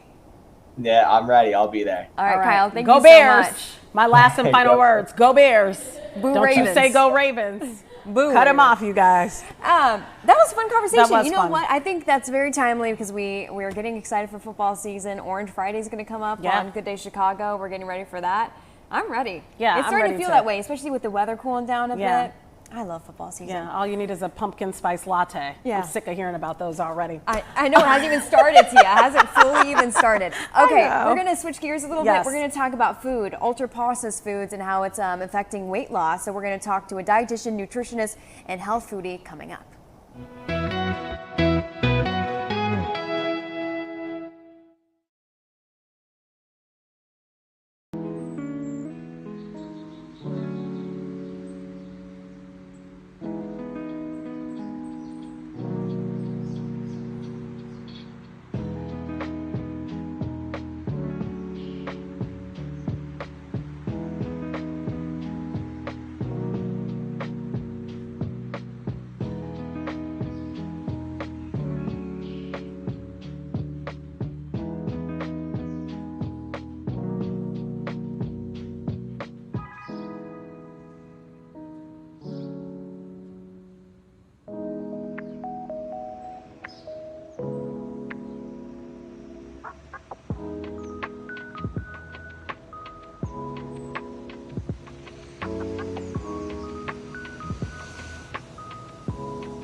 Welcome back to Chicago Now. I don't know about you, Tia, but you go in the grocery store, there is nothing I want less than kind of those Whole Foods, which is so sad because we're so tempted by all the foods in the grocery store. Well, of course, there's no new research coming out that it hinders weight loss, obviously. So we brought in the big guns with this topic to talk about, well, ultra-processed foods. We have dietitian, a registered dietitian, Maggie Mahalchak. Thank you so much, Maggie, for joining us. Thank you so much. I'm excited to chat about this topic. You know what? Give us first the definition of ultra-processed foods. What are these? Yeah, so the thing is, between ultra-processed foods and processed foods, I think there can be a little bit of confusion. So a lot of the foods that we eat on a daily basis can be processed. Even things like baby carrots are processed. Bagged salads are processed. Canned vegetables are processed, and those aren't necessarily unhealthy, but it's the level above that, the ultra processed foods, that we really want to be aware of and mindful of, because that's where the research shows negative health outcomes. So these are foods that are packed with added sugar, packed with added fat, packed with added salt and calories, and they are made to be craveable. It is the candy, it's the pop, it's the Doritos, it's the frozen meals that are extremely convenient to reach for, that are packed with added sugar and calories that can really impact our health in the long run and in the short term. You know, Maggie, some of the stuff that you're talking about is labeled as healthy. It may have some stuff on there that tries to allude to it being healthy. What do you suggest people do? Because I'm one of the people that reads the labels, but some people don't. Mm-hmm. Absolutely. So reading the label is a great place to start. And you're right, there are so many different marketing terms these days, and just the way that a product looks that makes it seem like it is healthy. So we really need to be aware of that. Turning it around, looking at the ingredient list is a great first place to start. Anything that is super, super long and filled with ingredients that are hard to recognize, stuff that you don't know what it is, that is a sheer clue that this is a very ultra processed food. Going back to processed, because I heard you say packaged baby carrots, packaged salads. That's scary to hear, right? Does that mean that we should avoid those things, or is it just looking for the right kind of packaged baby carrots, right kind of bag salad? So in that case, although those are technically processed to, get in the bag and to be more convenient, they're not necessarily unhealthy. So baby carrots, that's just going to be one ingredient, right? Baby carrots. So totally fine and nothing to worry about there.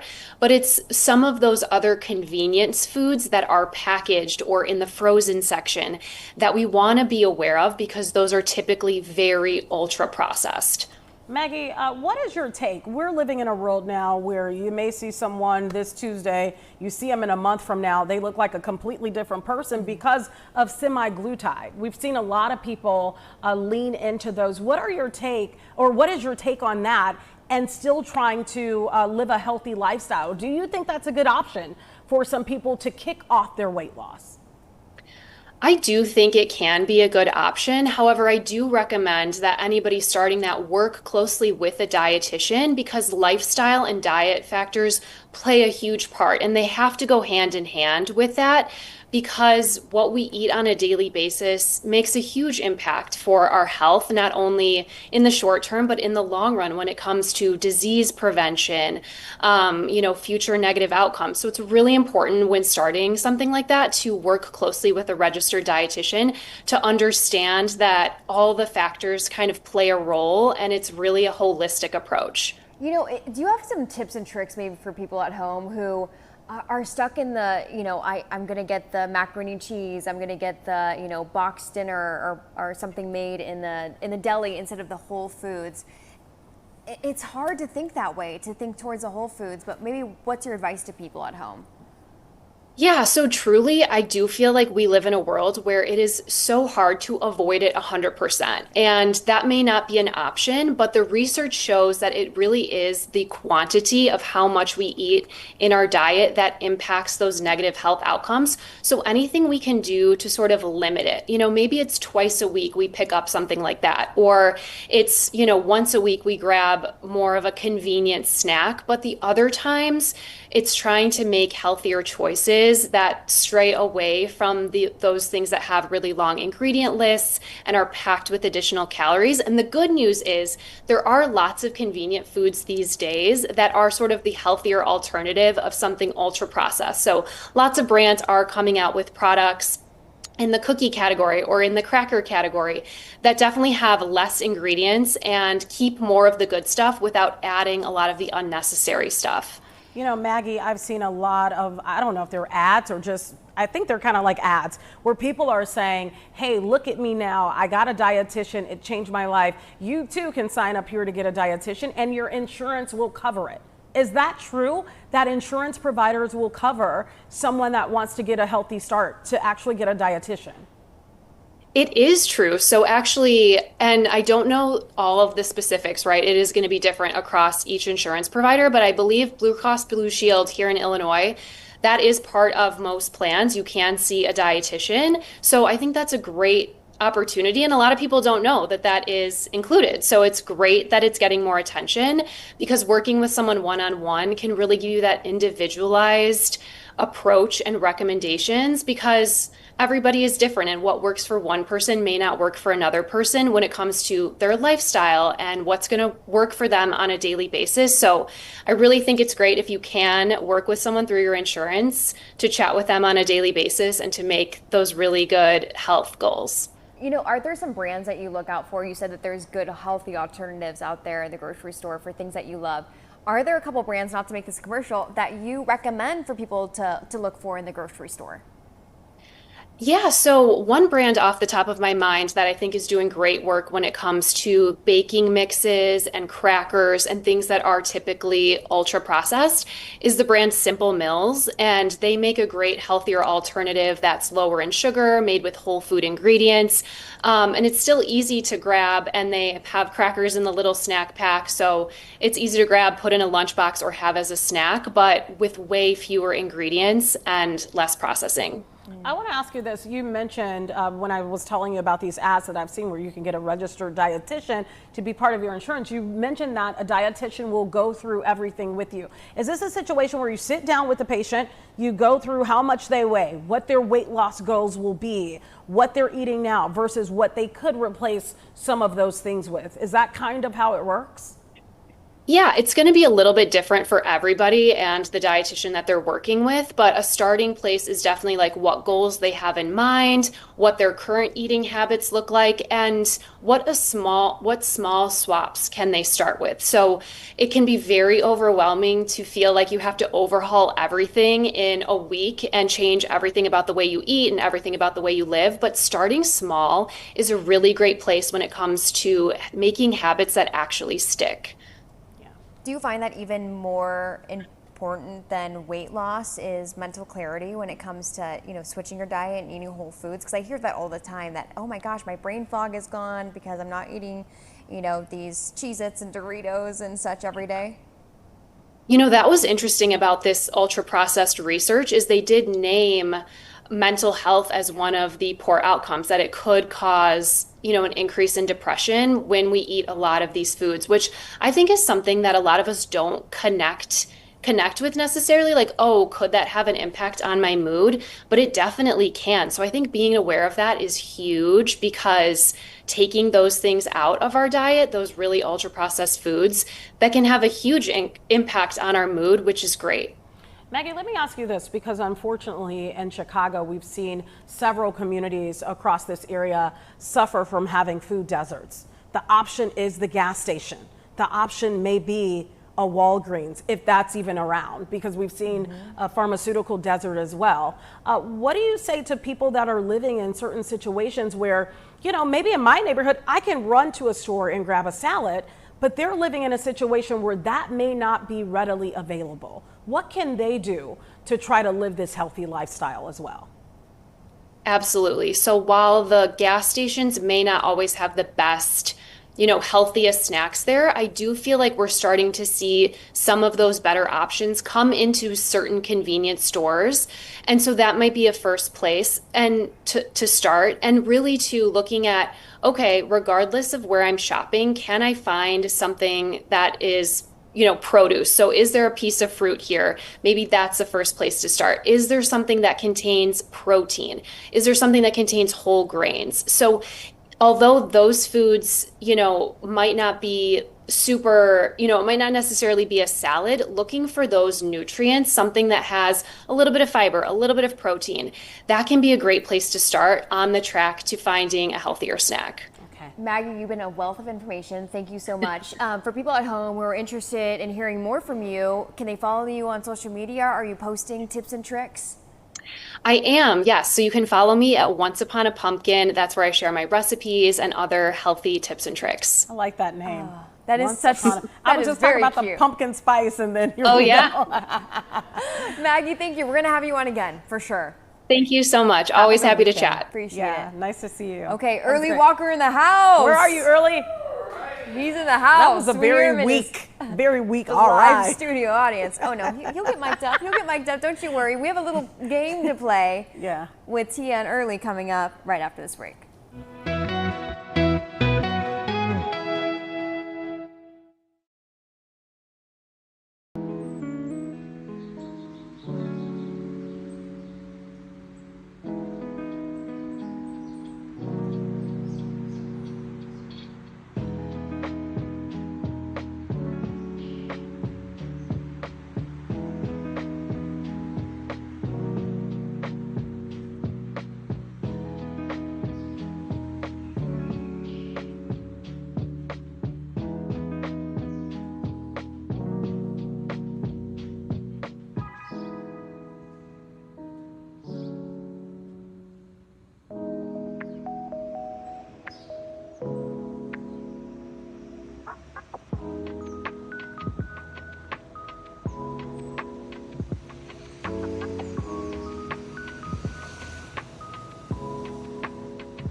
the guest of the day is here, Early Walker. Thank you for joining us. Oh, anytime, Gabby. You know what? We're putting you in the hot seat. Yeah, we are putting you in the hot seat. Walk Actually, right both into of it. you, not just you, Early. I'm not We're looking playing a forward to little this. game. It's kind of like match game. It's time to find out if you two really know each other that well. And I have a feeling you do. Do we know each other really well? Before I we don't even know. It's gonna be a long ride. hold on, before we even start, I love your guys' social media posts, your videos that you make. This is the mastermind. This is my message to you at home. If you don't already follow these two, please follow them. What is your at? Early and Tia. Early and Tia. Okay, Yep. that easy. That easy. Let's get to Do the you game. follow us? Okay. No. Yeah, I do. Okay, all right. Just Come on. you didn't know What do that. you mean? Okay, it's okay. Don't worry. All right. Okay, I'm going to ask you guys some questions. You're both going to write down the answer on your. Oh, here's some of the videos right here. Okay, boy. while I'm explaining, you guys can enjoy this. So I'm going to ask you guys a question. You're both going to write down the answer. Okay. Early's going to reveal his answer first, and then Tia, you're going to reveal your answer next. Got it. Okay. I think I can handle this. I gotta go first. Question number one. You need to take the top off the pan. All right. What is your partner's most annoying habit? How many I know how to do answers can this. I give? I know the answer to One. Okay. Sorry, Early. Okay. All right. I'll go with one. this. Okay, hold on. Here we go. So am I going to ask them to guess what they think each of theirs is first? Well, Yeah. Like let's what do they that. think? Yeah, what they think they That wrote way I down. can Okay, change my so answer. Early, what do you think that Tia wrote down? about you. Probably. Most annoying Come on, habit. come on. I mean, hurry up. she assumes that I'm a little junky. Assume. You know, That's not an assumption, I call it baby. That's creative, but reality. she's probably that's probably what it is. Is that what it is? Doesn't put anything away. Socks, cups, underwear, anything. Every man. Okay. Yeah, nothing. That's every man. Kind of. Oh, that's my man. That's my man. Sorry. We're living Brendan. in a crazy world. Okay. Okay. What do you think yours is? Snoring. I know what it says. And what does it say? Listen. Talk about a bear. All right. Anyway. I don't know if we're going to be able to get really through this. I'm going to bad. be honest with you Really guys. bad. All right, Yes. the live studio audience. If your partner could have dinner with any celebrity, who would it be? Okay. Hold There's a on. lot I of know celebrities this out one. there. I know this one. Are you writing yours down? I don't know who. Thinking. Give it I mean, time. this is easy. We need a If little you bit write- of music for the next game that we play. Yeah, we do. It needs something under it, doesn't it? Love and marriage. Yeah, Love exactly. and marriage. Okay. It's Okay, who do you think, Early, who do you think Tia wrote down? For you, what do you think? Come on. It's probably gonna be somebody like I like a lot of financial literacy stuff. So somebody probably I would say Mark Cuban. Pretty close. Anyone from Shark Tank? All right. Hey, okay. Pretty close. Okay, I'll go okay. with that. I'll go with that. Okay. I'm do you I'm think, guessing Tia? you're gonna say Sierra or Russell Wilson. What did you write? What did you write? I said anybody off of Real Hollywood of Housewives. You got Real Housewives of Hollywood. I Okay. don't watch that one. It's the Real Housewives of Atlanta. All right. Okay. Well, whatever. Early, you didn't say the You answer. didn't get it anyway. right, Early. Okay, No, it's Early, fine. get it right. I mean, Get it right. she wants to be on there. Who's up? Whatever. I think I'm up right You know now. what? I Yeah. should have my own thing and keep score. Anyway, You're up what next. is your partner's favorite movie of all time? Okay. I'm gonna say this one. I'll have to say you guys are really quick. I don't know if he knows mine, but we'll see. What do you have? All right. Am I Me? going first? Go. Yeah, Rush Hour. Rush Hour. That is a good movie. Don't lie. Don't lie. It's Okay, Rush Hour. you're right. You're right. it Rush Well, all of the rush hours. Okay. Well, I actually it's like good all of the enough. rush How many hours. are there? I think 3, Okay. 2, 1. I'm gonna That sounds about go. right. That sounds about right. What? Go. Oh, I'm just gonna say. Oh, it. I'm supposed to say. You're supposed to guess, but it's okay. Don't I'm worry. gonna You know, say- I didn't guess what you were gonna say, so whatever. I'm gonna go with Devil Wears Prada. Correct. Correct. Yes, that's one of my, and it's coming back. We talked about that. Yeah, it is. Yeah. I'm excited for that. Very okay, well, good. We're gonna Wow, go and see you're a doing showing. good. I know. Courtesy of Jake Hamilton. Yes. What amazing. Next question is, what is an something amazing your husband. partner is really passionate about? Oh, this This is is a easy. fully loaded question. No, I this is think. easy. No, okay. Look at Tia's already writing down. Yeah, this is easy. Ooh. Wow, Early, what just so took you know, so every long? single one of these questions, Tia has started writing. I know. Instantaneously. I know. But it's the job. She's a journalist. All right. Let me see. True. That has nothing to do with it. I type most of my scores. I'll say, okay. What do you say? I got it. Really passionate. Wait a minute. Where's your wedding ring? Let's relax. That's a whole wait other a story. sec. It's a whole other story. You're out in the world without your wedding ring? Don't start. Okay, listen. It's been a long morning. Okay, all right. he had to Listen, stop stay the tape. He focused. had to stop Stay the focused. tape. Stay Okay, focused. man. Edit that part out. Thanks. All All right. Ooh, Lord, this is Come a hot on. seat What for do real. you have? All right. The I'm going to say time story. is running Story. out. My daughter? You're passionate about story. Yeah, I am, but that's not. I'm thinking in life. I mean. Well, I mean, you are passionate about taking it story. too literal. I wouldn't Okay, have all right, put that. fine. What No. would you say? I don't know, but that wouldn't have been the answer. What did you say? Helping people. Because you're a philanthropist, you're always giving back. Is that accurate? So now you don't like story? No, I'm not saying I don't like my daughter.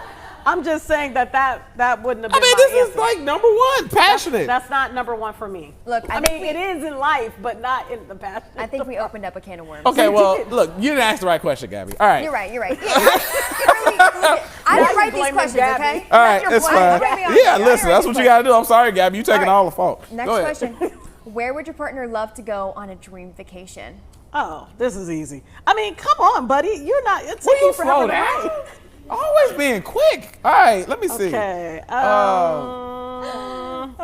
This is so fun. How long have you guys been married for?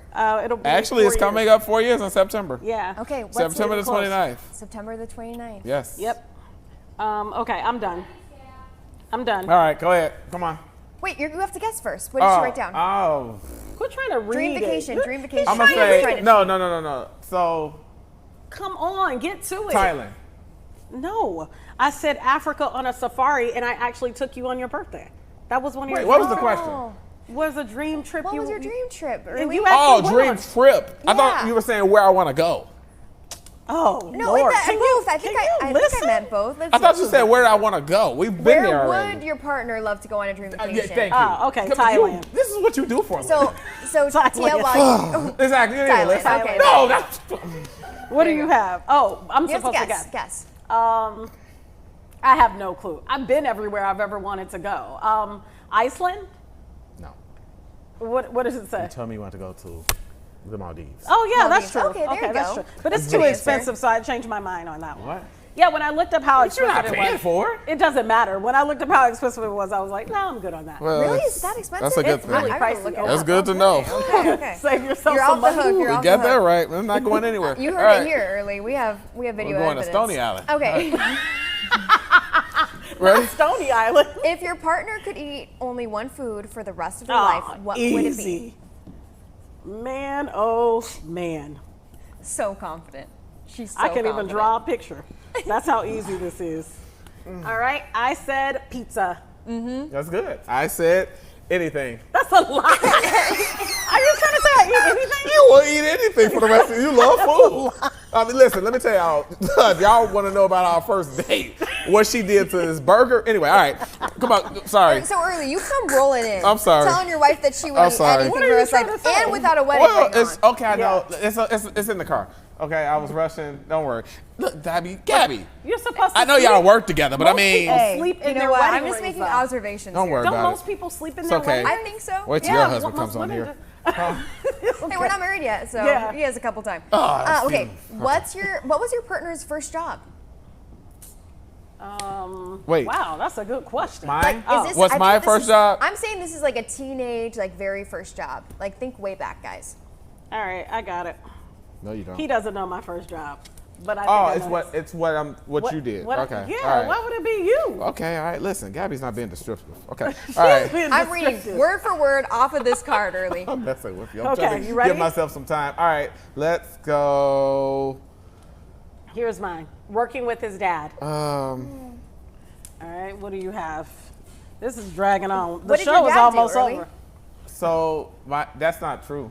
Oh, it wasn't with your dad? What No. was true? What I had my own line service at 8. Yeah, but you're allergic to grass. I don't So how did that's that why work? that's why it ended.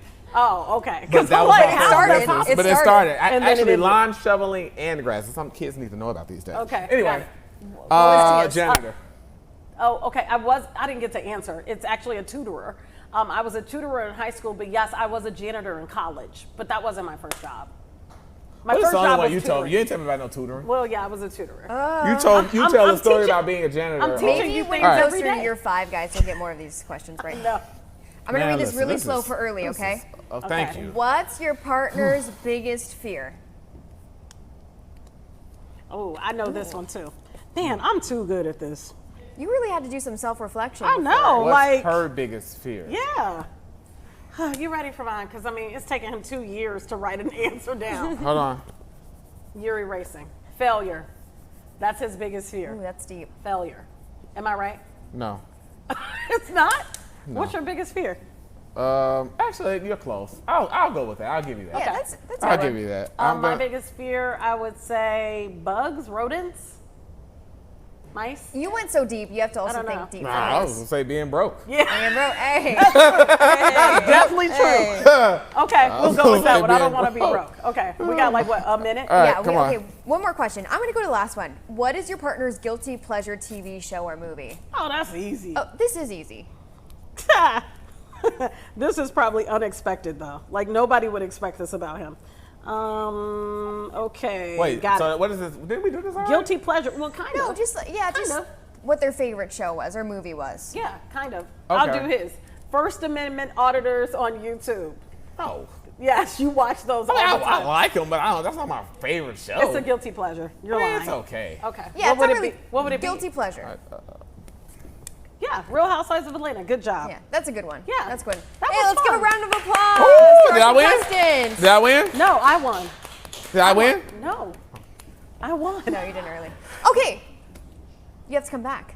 I gotta Or come you got to back. do a redemption. Yeah, we were Yes. gonna. I think it was gonna be that he wanted me to call one of my celebrity friends, and you guys were gonna hold up these and give me like stupid things to do, like bark like a dog. Yes. So Okay. we'll have to come back and Come do back that. next week because we're going to have Yeah. Lily Walker back on next week. Thank you so much for joining us. Thank you guys. That was fun. Did you have fun? I did. It was very fun and delightful, and I learned a lot. And I gotta go and put my ring on. Yeah. All right. It's the best show ever. Okay, See you guys. we will see you Have on a good Monday. Have a weekend. good weekend. Bye.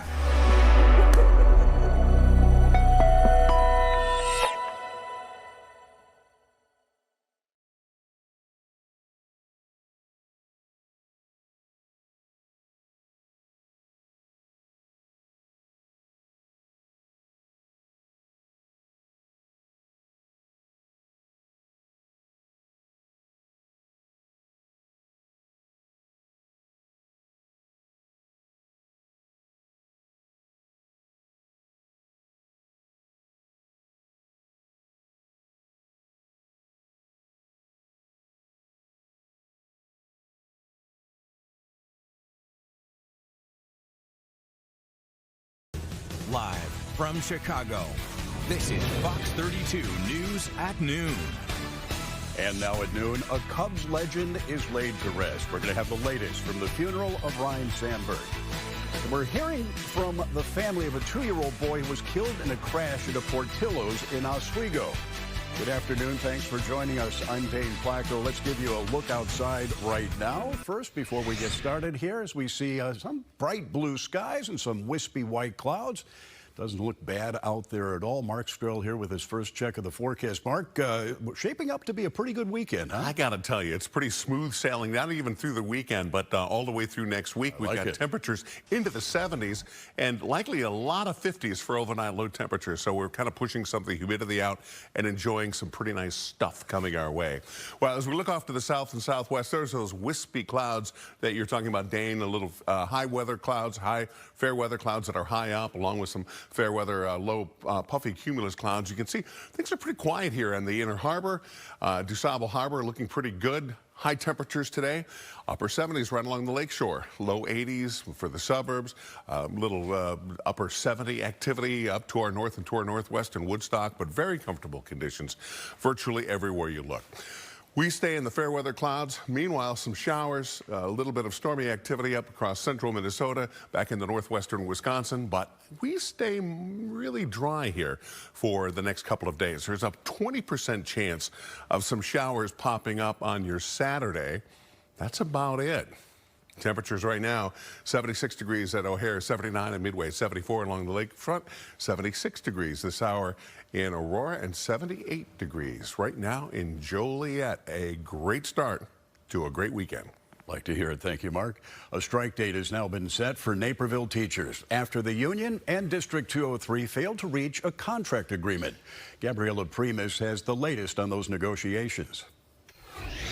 It's something that parents and community members alike are really keeping a close eye on here in the Western Burbs. More than 1,500 teachers plan to strike on Tuesday, August 26. This was set after meeting with the school board for a third time this week for a contract agreement.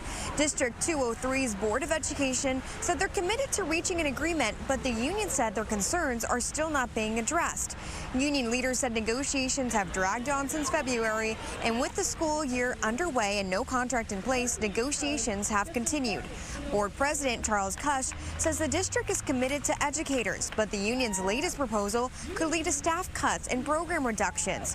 What continues to be debated by the union and district are teacher compensation and proposed school day change. Here's Naperville Unit EA President. Starting at 9 o'clock, we were at the table last night until 9 p.m. We are hoping that the district has some movement. We've made concessions, and the district has not made concessions that equal that, and we need an offer at minimum that shows our teachers and the community that we value public education. We reached out to District 203 for an on-camera interview, but did not immediately hear back. We'll keep you updated on the story on air and online. In Naperville, Gabriela Primus, Fox 32 Chicago. Today, hundreds of family, fans, and former teammates filled the Old St. Pat's Church downtown for the funeral of Cubs legend Ryne Sandberg. Sandberg passed away in late July after a battle with prostate cancer. Sandberg played almost his entire 15 Hall of Fame year career for the Cubs, winning an MVP and 9 Gold Gloves for his stellar work at second base. The Cubs live streaming the funeral to their big video board in Gallagher Way outside Wrigley Field, where fans have gathered to watch. A number of Sandberg's former teammates spoke at today's funeral, as well as broadcaster Bob Costas, who in 1984 handled the play-by-play for the famous Sandberg game against the Cardinals. A regular season game that has a name, a single game that has had at least 3 documentaries made about it. A game that young fans know about today and fans generations from now will know about because it's a lasting part of Cub and baseball lore. He was salt of the earth. He was a humble man. And he lifted us up with his smile and a beautiful, beautiful heart that knew nothing else than just how to love. That was Ryne Sandberg. Among the Baseball Hall of Famers attending today's funeral, Billy Williams, Andre Dawson, Joe Torre, and Ozzie Smith. We're going to bring you full coverage of the funeral today on our news a bit later this afternoon. Today we heard from the family of a young boy who was killed when a car slammed into a Portillo's restaurant in Oswego. The McKee family has filed a wrongful death lawsuit against the restaurant chain. Last month, 2-year-old Finnegan McKee was killed and 12 others were hurt when a woman jumped the curb and crashed her car into a Portillo's in Oswego. The boy's family claims Portillo's was negligent when it allowed parking directly in front of the main entrance without any barriers. The victim's mother remembered her son today while talking about the purpose of this lawsuit. He's perfect. He would sing and dance in the kitchen, and he was the smartest little 2-year-old. I mean, we want to see safety.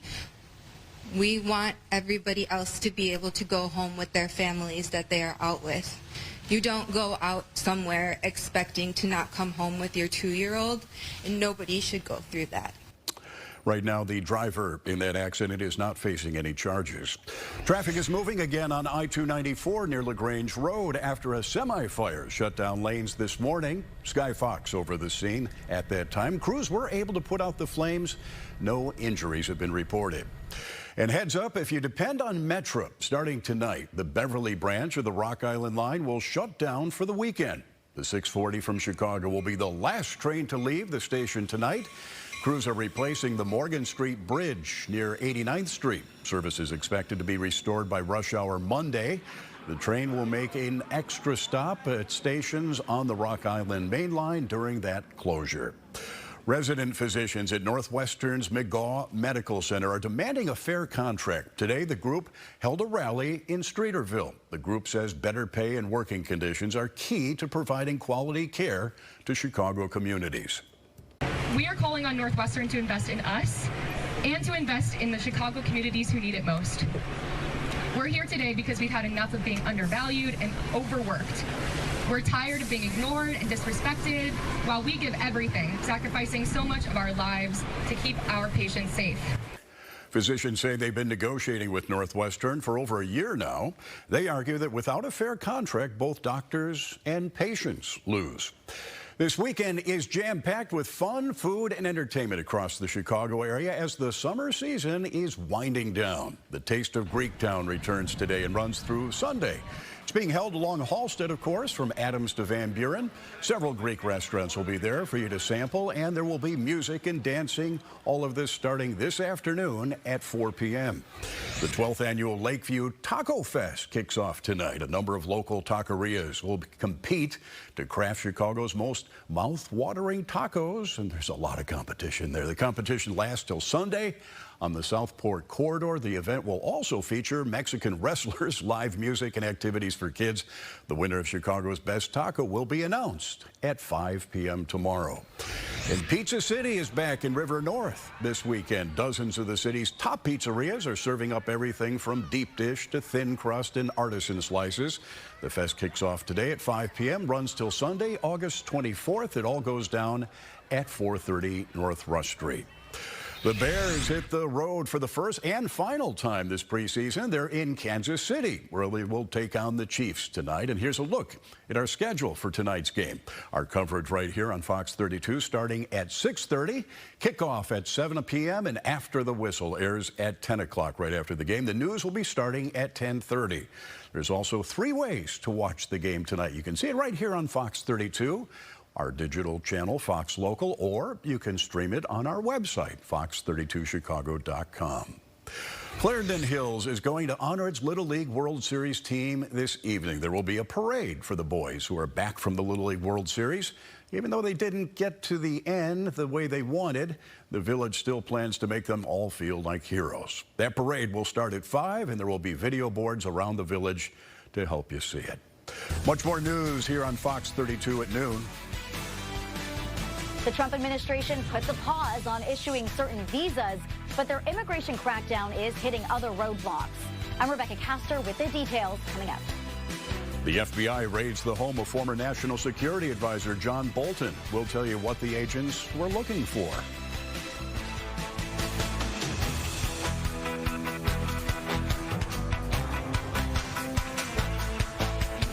Save up to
After a deadly crash in Florida, the State Department is pausing all employment visas for foreign truck drivers. Officials are also taking a closer look at all visa holders.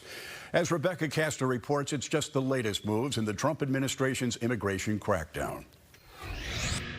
28-year-old Harjinder Singh arriving in Florida Thursday night to face vehicular homicide charges. He's an illegal immigrant from India, accused of causing a horrific crash by making an illegal U-turn and colliding with a minivan, killing 3 people. 3 innocent lives were shortened because of somebody who illegally crossed the border in 2018, came from California, driving a big rig. There has to be accountability. Singh obtained a commercial driver's license in 2 states, Washington and California, even though investigators say he failed English fluency in road sign tests. It seems like that should be a minimal requirement for driving commercial trucking in this country, that you know what the road signs say, know what they mean, and can understand them, because public safety comes first. Following this crash, the Trump administration is now pausing new work visas for commercial truck drivers. But their crackdown is hitting other roadblocks. A federal judge is shutting down the Florida migrant detention center known as Alligator Alcatraz over environmental concerns. This place needs to be completely shut down because people are not being treated fairly. But Florida's governor says the state will appeal. It's not going to stop our resolve. We're going to continue to do what we need to do to help the Trump administration remove illegal aliens from our country. The Trump administration is also reviewing all U.S. visa holders, more than 55 million people, for any violations that would warrant deportation or having their visas revoked. In Washington, Rebecca Castor, Fox 32 Chicago. Meantime, President Trump is touting his crackdown in Washington, D.C. as a success. He says the city is safer than ever. On Thursday, the president joined police and National Guard troops who he deployed as part of his crackdown on crime in the nation's capital. He spoke to the crowd, saying their presence is paying off. And he was joined by several cabinet members, and together they handed out dinner to that group. The White House says it has made more than 600 arrests so far. We're not playing games. We're going to make it safe. And we're going to then go on to other places. But we're going to stay here for a while. We want to make this absolutely perfect. The president said the crime numbers are the lowest they've ever been, though even before the surge, city and FBI statistics showed crime in D.C. at a 30-year low. The Trump administration has adjusted those numbers, he says, are fraudulent. Immigration